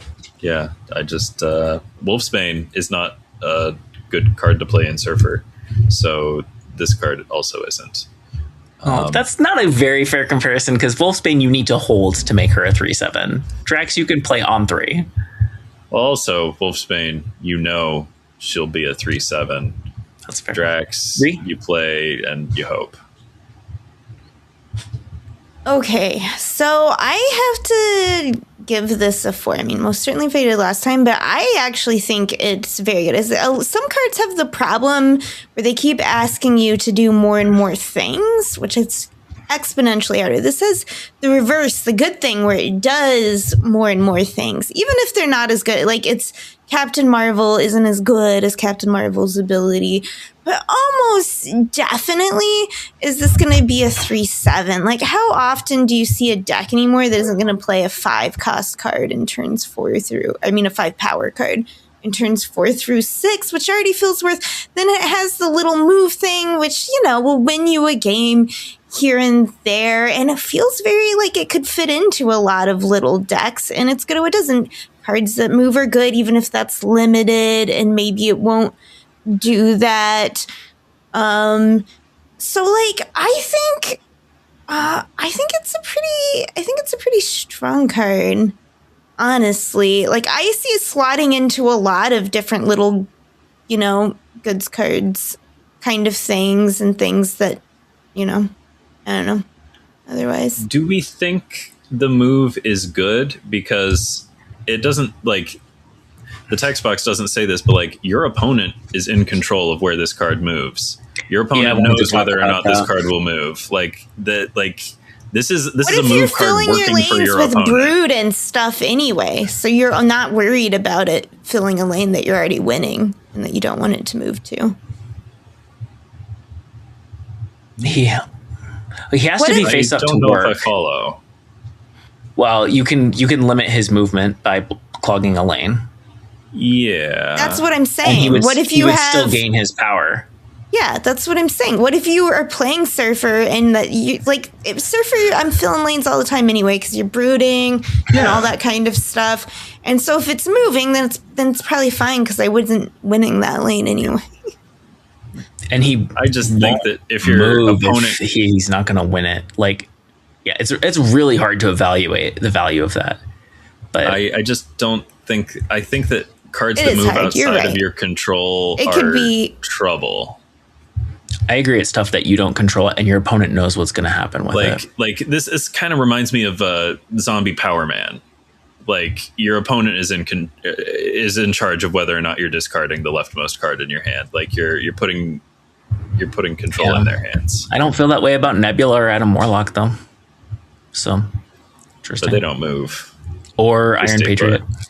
Okay, yeah. But every turn that you have this card down, they have to think about it. And what if you've got like a Hydra Stomper, right? Now they have to think about, well, I don't want it to move because that does the Hydra Stomp. And then now they're playing around it like a Nebula is forcing them. So it's not all, roses for your opponent. Now they're forced to think about it. Oh, hell yeah. This is a Sanctum ass card. Yeah, it is. The move is interesting. The move is probably what makes or breaks this card. It will cause you to lose games sometimes because it moved off of the lane where it was important.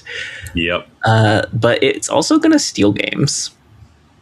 Maybe. By definition, moving to a location, if it would be winning, it's very interesting. It basically means that you are at some other location that you were winning because of Drax.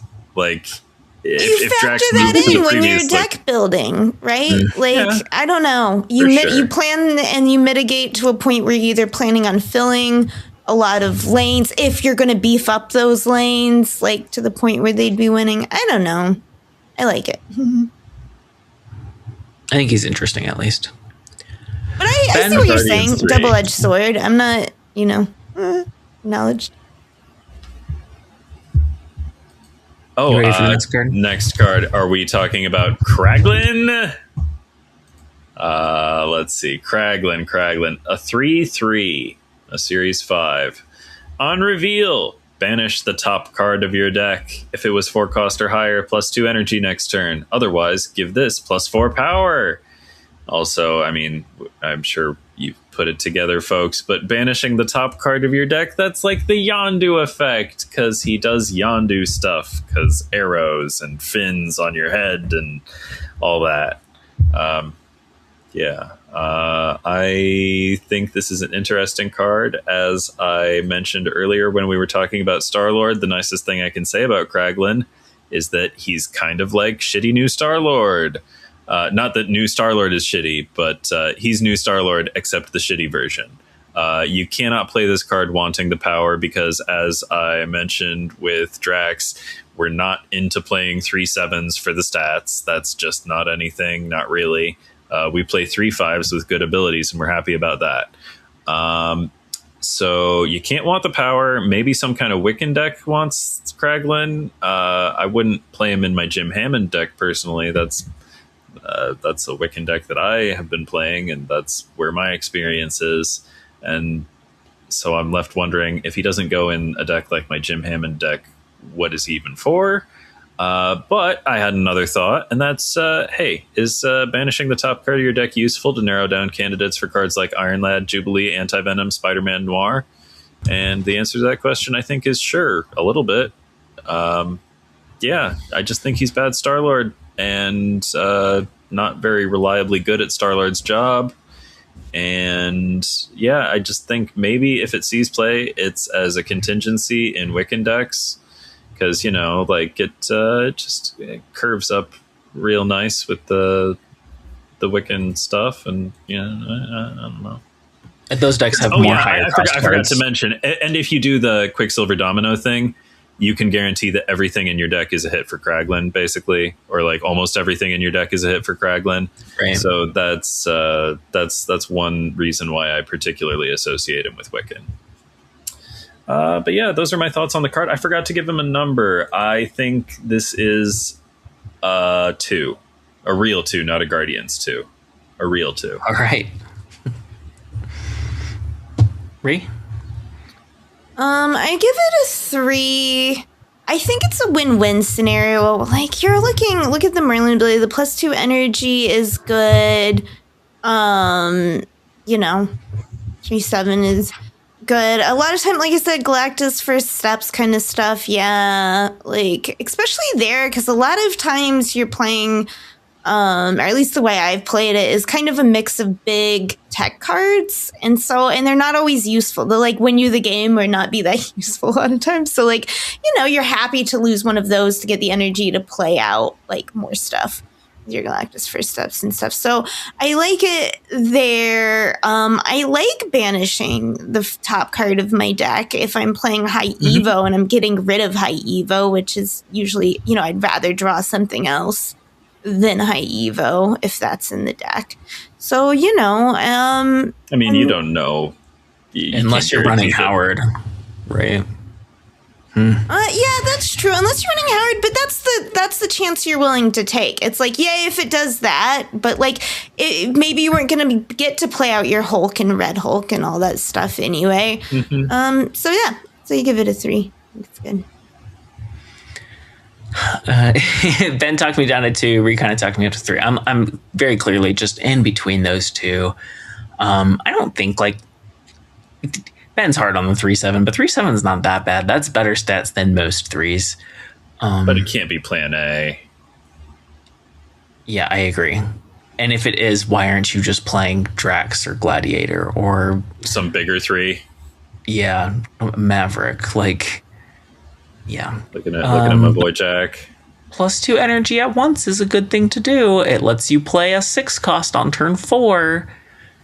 There are decks that would be happy to do that, and that's also something that, like, Merlin can do it, but it's very difficult to do with Hope, right? To have 6 energy on turn 4. You have to have Yellow Jacket and Wasp. That is difficult. Like, you need extenuating circumstances, something like right, or you need like Jennifer Kale and Psylocke. Like, having 6 energy on turn 4 is a pretty hard thing to do, and this is probably the most reliable way to do it. That's something. I was on the cusp. This was a 2.5. I had ranges written on the things. This one lived in the 2 to 3 for a long time before I deleted the 3. It feels to me like it's a good card, but it's such a rare situation where I wouldn't just want to put something else in the deck instead. Like, isn't Star-Lord just better at this? Like, a lot? That's a lot more delayed.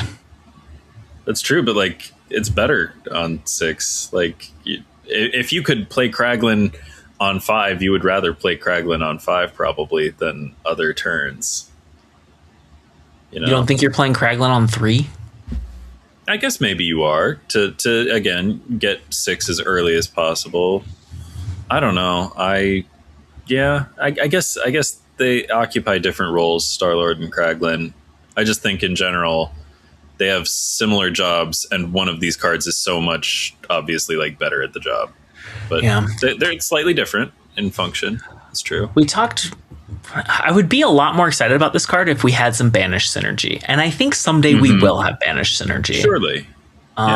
We talked a little bit before the podcast about how there aren't any direct-to-series 4 cards this season. There are 2 event cards that will be in Series 4.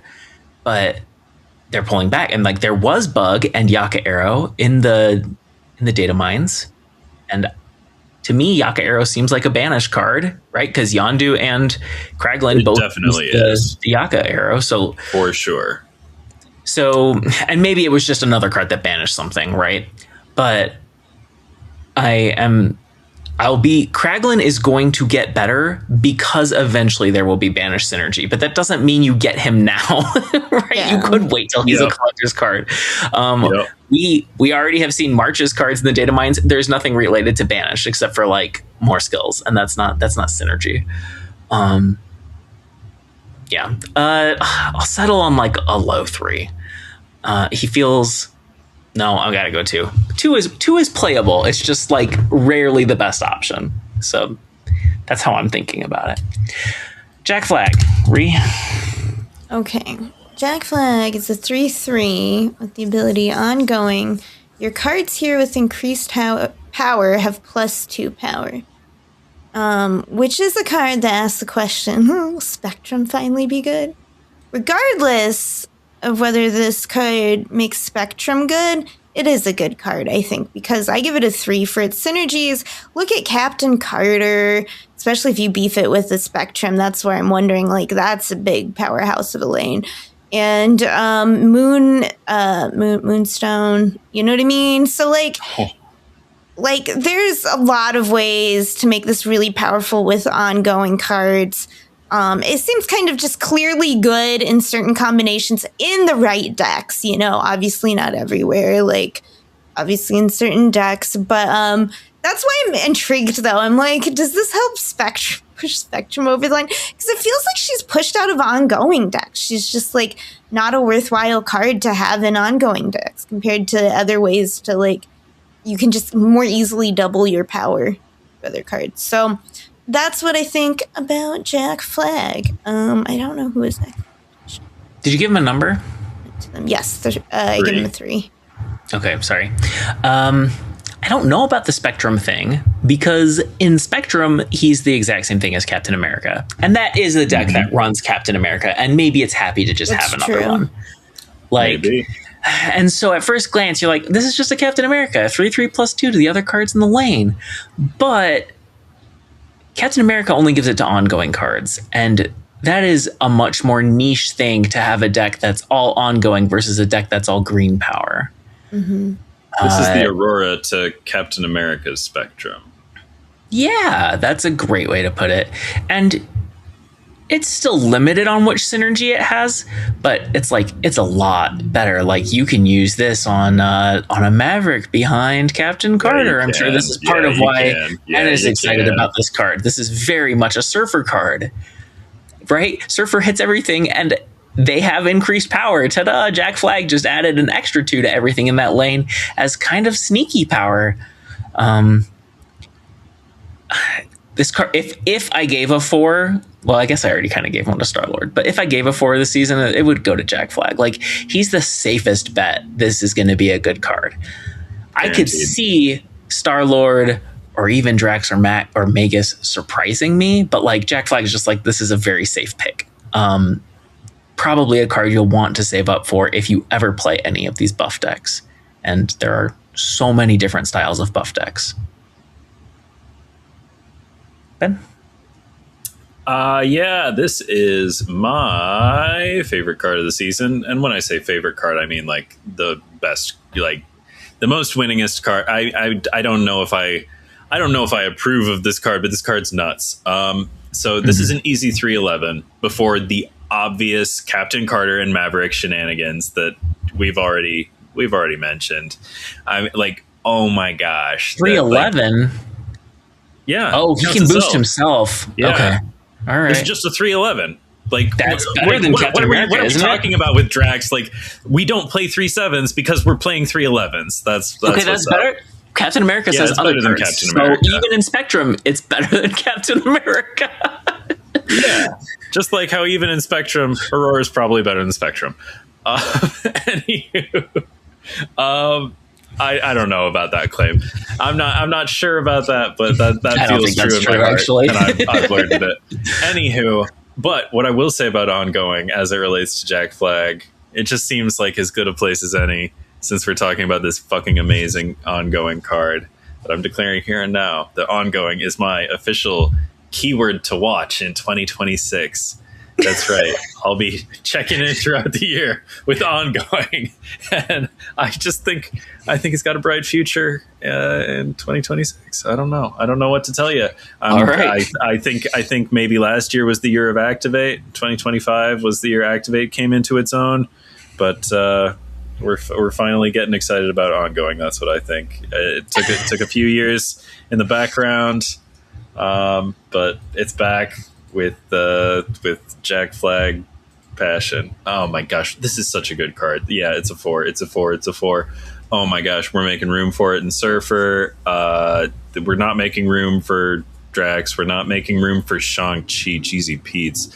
This week's card, I was just like thinking like, wow, this is nowhere like that. Like, you need to be Jack Flag good to displace anything in a Surfer list, because like their card quality is just like so good all the time. Like, all the cards in Surfer are so good, and this card belongs among those giants. Oh my god, Jack Flag is nuts. This is a real 4. This is not a Guardians 4. This is a 4. Wow. Okay. Would you like to hear perhaps about Major Victory? Yeah, that's my turn. Fantastic 3 cost. Oh, is it? Okay, go ahead. Yeah, sorry. You get to do Starhawk, the best card of the season. Oh, I forgot to say one thing about Jack Flag. Jack Flag is so good that there may be a temporary misconception about Starhawk that it's playable just because Jack Flag to enable goes so Jack hard. Flag. Yeah, people will think that Starhawk is okay, but it's not. Okay. Major Victory, a 3/4. This is in the first limited time event. On reveal, add 2 members of the Guardians crew to your hand, and we know this to be all the Guardians that give you +4. The Rocket Raccoon, Star-Lord, Groot, Drax, Gamora, and also Mantis, because why not? Why not? Okay, I do actually have moderately interesting thoughts about this card. Maybe I've been thinking about this card a lot because I'm doing the official video for this card. I'm sorry. I mean, like, I'm happy. That's great. I know. Have they done? Did it have to be this one? Have they done official videos for Series 4s before? I don't know. Maybe I'm just the lucky first one, and I got Major Victory. Why did they do that to you? I would take that as a slight. What? Well, I would have fun with it. I honestly would. Right. So if you have a complete collection, Coulson is almost always just better, right? But Major Victory does a few things. One, I think it's a good card in early collection, right? It gives you synergy with things like Devil Dino, and you don't have a lot of cards for that. Granted, Coulson's only Series 3, so you might graduate into a better card very quickly. Mm-hmm. But I do think it's a good card for newbies. Also a very easy to understand card. Then there's like the wave of obvious synergies, your Quinjets and your Victoria hands. And in those places, there are just better cards. So then you're like, okay, I know I'm getting Guardians. What am I doing with the Guardians? And I suggest Jean Grey and Daredevil. And when those are the things you're suggesting, like, I don't see how this card can be good. The one other thought was maybe it's a Sanctum card, because the Guardians are pretty good in Sanctum. I know Ben begs to differ, but hey, maybe I didn't pay the deck cost. I'm hopeful that people think this is a Sanctum card. Yes, let's put that out there. And I think it's Sanctum-ish. And if it's not a Sanctum card, I still like the idea of them making little Series 4s that are event cards. Like, maybe it's not good on ladder, but cool to have cards in your collection that are good in specific different game modes. So yeah, he's a 1. Ben? Wow. Yep. They really, I know that they don't want to drive down participation in limited time game modes. It's just that, like, if they were trying to do that, this is the kind of thing I would put on the rewards track. Holy crap. Yep. There's nothing to do with this card. I've never really found occasion to use the existing Agent Coulson, who is, better. Yeah, this is just sort of shocking. I don't know why they've released it. It is... I hope people want to play it in Sanctum Showdown. I will... yeah. Go ahead, try that. Do it. I'm sure sometimes you'll win games. Yeah, there's this card has no redeeming features. It's a 3/4. I guess it's more consistent than Coulson, but again, Coulson's not really a card I'm an expert on, because I don't think that's a good card either. So yeah, I have nothing nice or interesting to say about this card. I would I'll play the game mode. Which game mode is it associated with? I think it's Grand Arena. And then Sanctum Showdown is the next one. All right. Well, I'll probably still pick it up, because it's better to have cards so they can't show up in your snap packs later. Yeah. Reed, do you have any... What do you think about this guy? I think it's like... I get it's bad. I want to like it because it seems really fun, but the Guardians are tough, and I have had fun with the Guardians before, but I don't like playing them because whiffing with the Guardians feels so bad, and it's very difficult to dictate where your opponent's gonna play, basically, or guess. Sometimes it's easier, like if they're playing Destroy, they're always set, where they're playing. There are times and places, and I get this is just not better than Agent, as everyone said, and other cards that do the same thing, that add better cards to your hand. But this could fit if you are playing a deck with Guardians, you know what I mean? Like this goes with that. I want to like it. It feels fun.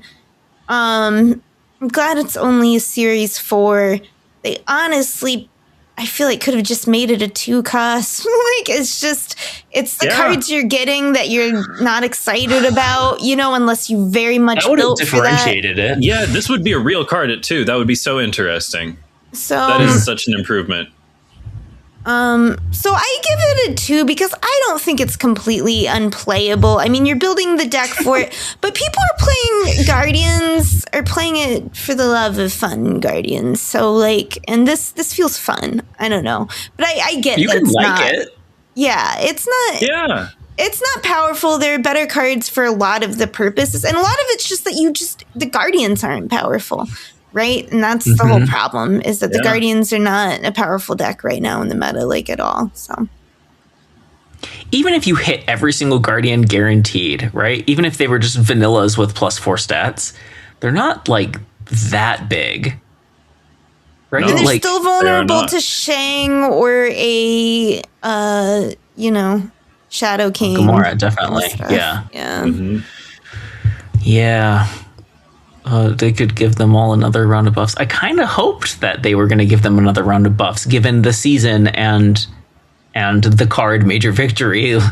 But they are early series cards, so that feels unlikely for them to give it like a meaningful rework. Ben. Last. Yeah, just last. I will not. I won't spoil whether or not this one is least. Starhawk, a 2/2 on reveal. On odd turns, this would give your cards at the left location +1 power. On even turns, give it to the right location. So that's possibly as much as a 2/6. You know, if the cards in that location are Captain Carter and Maverick, and the Maverick's in the back row, and the Captain Carter's in the front, you know, you've made extra. If we're blue sky solutioneering here. But I'll say it, this is another Guardians one, like Major Victory. There's no reason to ever play that. This card is so bad at its job. This is like the worst way to hand out stats. Like Forge, better at this. Ironheart, better at this. Every other version of this effect is better and delivered in a better way. This is like this card is telling you when you can play it. It's telling you where you have to play your other cards, and it's giving you so little in return. It's giving you the tiniest little sprinkling of juice, and nothing. Nobody wants it. Like Toxie is better at every card is better at every card that does anything like this is doing a more desirable version of it. This card is just absolute trash garbage. Why? I don't know how it left the house. They must think people are so stupid if they think this is desirable. Yeah, Jack Flag rips so hard that this card might briefly appear okay if you play like one game against it and they had Jack Flag, but like this card is just bad at its job. Starhawk, no good. Guardians 1, no use. Okay. Ree? I give this 2. I think it's a fodder card, for sure. You're looking to like blink it away or lockjaw it or polymorph it. Like you want its ability and for it to be a cheap thing that you turn into something else. And like, is it the best for that? Yeah, seems skeptical, but like, I don't know. I don't think it's completely unplayable, so I give it a 2. I could see, I don't know. I like buffing cards. I wish it gives them all. You have to put so many down. No, yeah.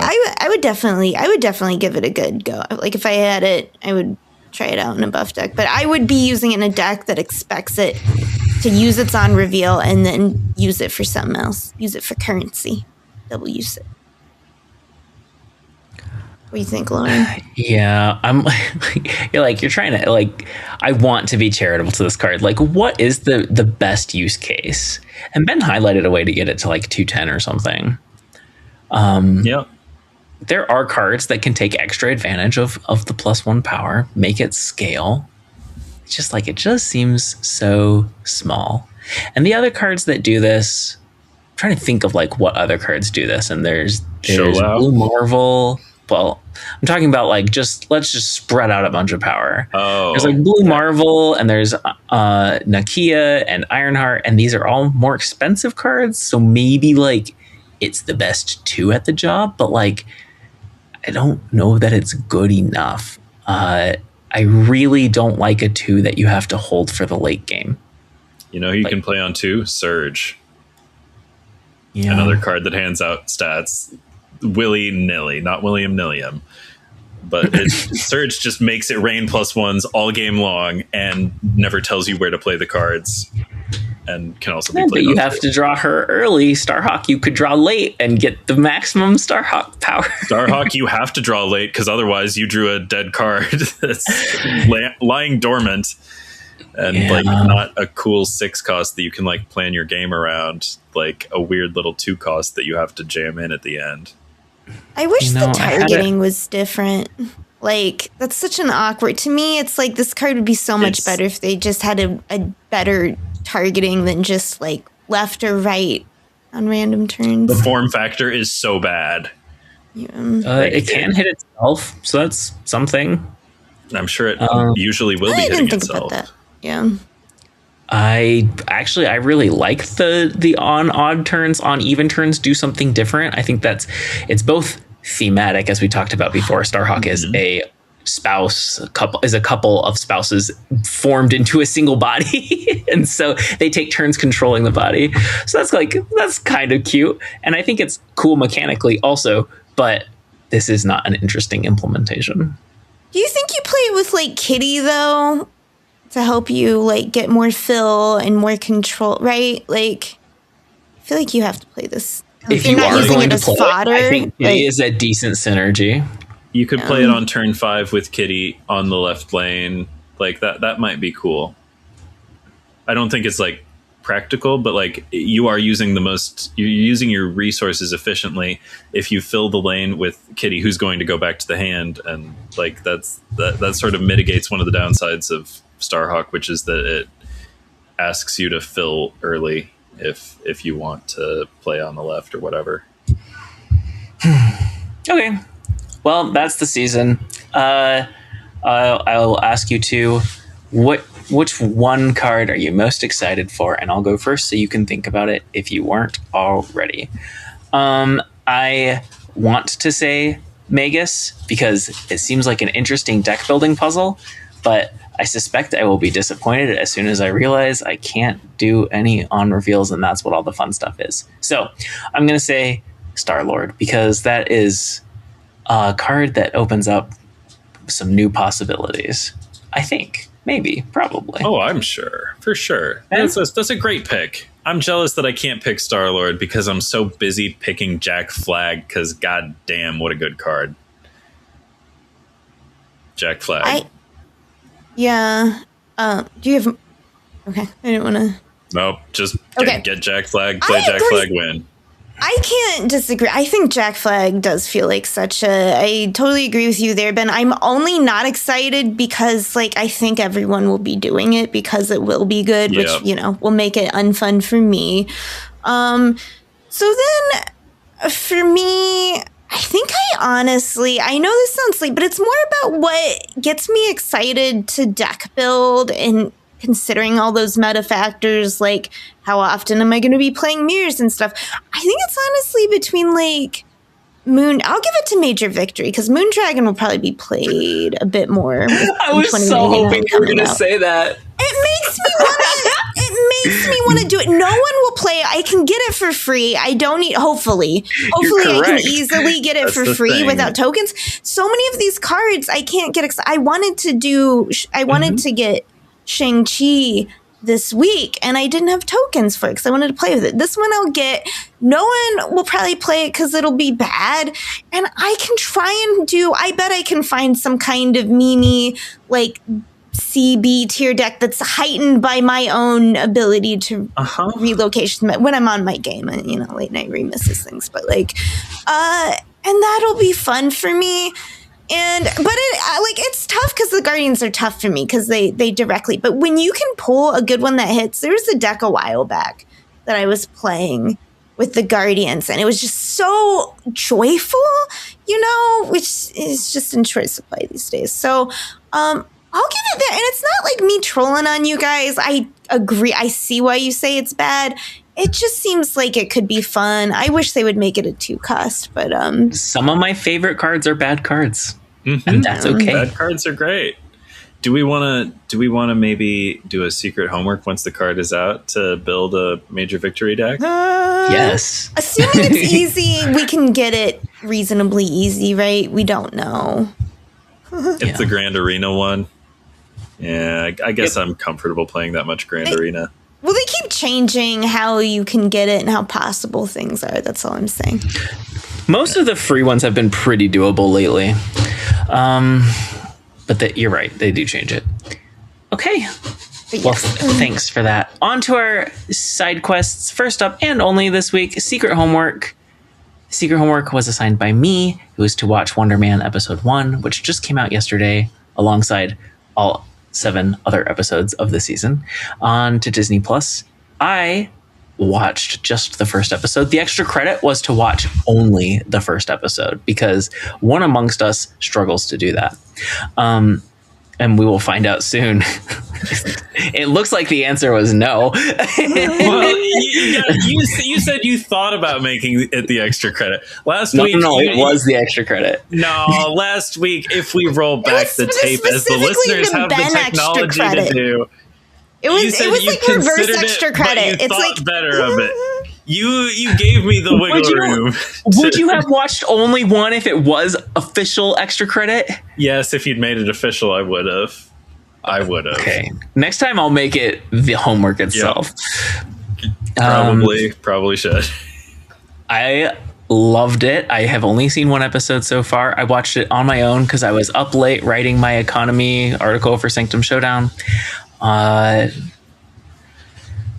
then I was like, I got to get the homework done. So I just watched on my own. I was very happy to see it was 30 minutes. I may be sad once this show is over, but that is bite-sized. That is very watchable even at midnight when you're up too late.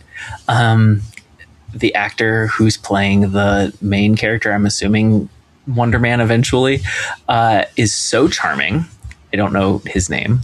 And they introduced the character in such an interesting way, with him being so overcorrective and like so into even like a super small role. Unbearable.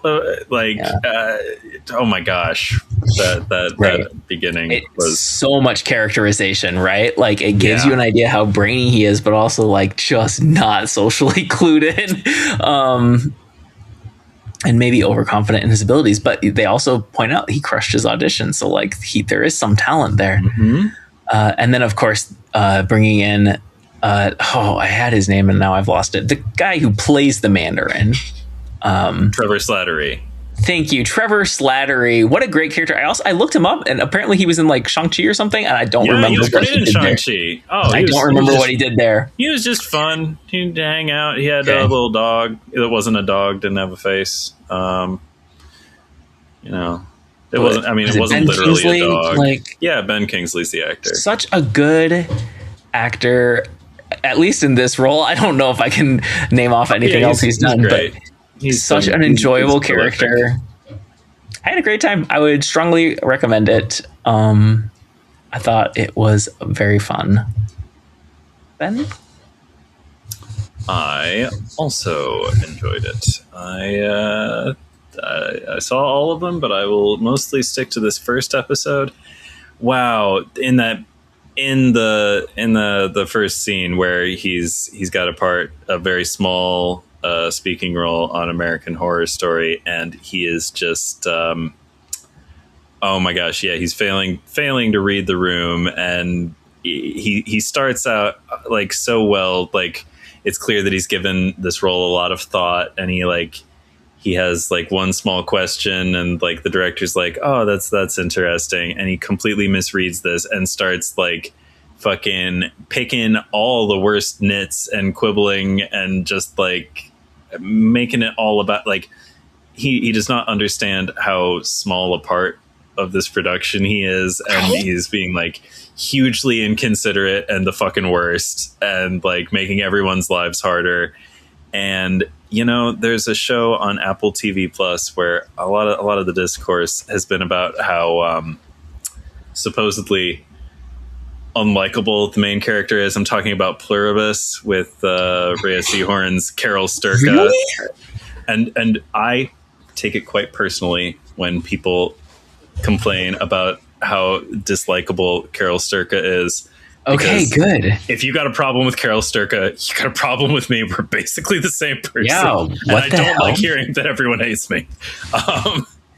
So I don't know. I think Carol's if we're talking about dislikable television protagonists, Simon Williams, holy shit. I just wanted to like grab him by the shoulders and shake him and like tell him to stop blowing up this fucking opportunity he's landed for himself.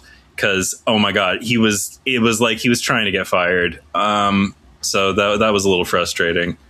But yeah, I really enjoyed the episode. I thought it was great fun. I also have very much been, I enjoyed Trevor Slattery a lot. I was so excited when he popped up in Shang-Chi, and I was like, I hope he pops up again. And when I saw the trailer for Wonder Man, I was like, hell yeah, dude. Yeah. Great. Fun show. I don't want to talk about my thoughts on the season as a whole, but thank you. Yeah. Okay. This episode, the first episode, which is what I watched, and I just watched it like an hour. Well, not now because we've been podcasting forever, but I just watched it just before the podcast because it just came out yesterday. So I finally did it, and it was such a ride because it starts and like you said, the leads also don't know the actor's name, so I'm just going to call him Simon. His performance is so good because he takes a character that for me would be someone who is unlikable. And that has stopped me from watching many shows when I found a main character who they try to use all the tricks to make you identify with, the filmography tricks that you use, showing from their point of view, all of that stuff to get you to empathize with the character. But sometimes the character's actions and stuff just don't get me past that if they're not... they do it. And this actor, because I didn't read it as that he misread the room. I read it as that this was his tiny break and he was going to force everything in his power, in his will, to try and make this his big break, to make him the noticeable star. Like, I'd actually put on some YouTube videos of some old, that were just in the background while working, of old Hollywood stars, because it does, happen where someone is in a tiny role and it gets noticed because their performance is so good and strong. And that's what he's trying to set up for himself there, right? And you can tell he cares about acting and the craft because they show that. That's where they help bring it back, where they show he also, though, really cares about acting. He knows his stuff. You hear, that was the turn for me because I also, I'm like, this is one of those things, right? This is this guy's worst day. He bombs his one chance. He goes home. His partner leaves him. All of this stuff. And I was kind of bummed because it's life's tough. How much do I like to watch people just getting trodden down on if it's not satisfying because they're jerks you want to watch it happen to or something, which you don't for this guy, even if you disagree with it. But they had the turn, and the turn for me is where when he goes through the consulting agency and he's walking past, he waves off the receptionist with a sign sheet, and I assume he's finagling his way into somewhere, right? Because he's got that, he's an actor and he's shown that he's willing to do whatever. And then he goes in and he interrupts this meeting. I'm like, this is going to be the rock bottom, right? He's breaking into this board of important looking people. And then she gives him the time of day. She respects him. I mean, ultimately she turns him down, but this is the point where you're going, he's good and talented. And not just that, but she knows that, believes in. She's someone who does that, right? And gives us the opportunity. And it starts putting the weird spin that the episode, it's the beginning of where they end, which is such a good cliffhanger of no, this guy's mentally unstable, but it's who do you trust? The protagonist that you followed and empathized, or shadowy organization, but also you've seen this guy, right? He is there. And it's such a journey for me. When I was a kid, I would have watched that. And that was what we were taught. You need to give everything for the hustle to follow your dream. You know what I mean? You need to go make people uncomfortable. You got to push yourself up to that high person and force that interview. And you got to be that and do everything. And if you have to tread on people to get it, it's worth it to achieve your dream. And that's kind of what they teach young people, right? And a lot of times, or at least I felt I was in on that. I understood. It's like, oh, that's what's required. And then I got older and I stopped respecting, because you get and you live your life and you see the people who behave like that, right? In your chosen industry, in your fields, and everywhere, right? And you realize like what you prefer is people who have principles and morals and care about other people and aren't just willing to do anything and everything, you know, to climb that ladder. So he is not, like, the way he behaves is no longer a likable thing to me, but that actor has such charisma and, like, you know, in watching him, that he pulls me through it in a way, like, I could not keep watching Breaking Bad despite the, you know, mazillion times I've heard how amazing, and I know it is, and I'm a film major and I should watch it, and all my film major friends were like, yeah, it's so good from that standpoint. But for me, and I love Bryan Cranston. Am I getting his name? I recently, I think the other night, Jimmy Grant, mixing up Jimmy Stewart and Cary Grant, and now I'm like super afraid to say names. Okay. I love the actor. He's just a likable guy. I love his work and all of his stuff. I did not like Walt. I did not like him. I did not like the decisions he made. I didn't like, you know, and like what had happened to him wasn't enough for me to justify his actions. Mm-hmm. I want to keep watching Simon. They toe that line. They do such a good job. So I'm in, and my immediate thought when it ended was like, Ben definitely did not stop here. You watched all of the episodes, and you want to, but like, it did a good job. It's been hard for me to maintain my attention. Sorry, were you about to? When we didn't mention the twist right at the end, right? It's like, and maybe it's not a twist for anybody who has seen the trailer, who knows the character. I have done neither of those things. I didn't watch the trailer, and I know little. This is a twist, even if you watch the trailer. I don't know how super powered Wonder Man is. I don't know, if he's I have no idea what his power set is, and I don't know how powerful he is. And so at the end, you find out that Trevor Slattery is not actually an actor auditioning. He is playing Simon for a reason, and the reason is to bring him in because he has superpowers, doesn't know it, and he's dangerous. And what a hook, right?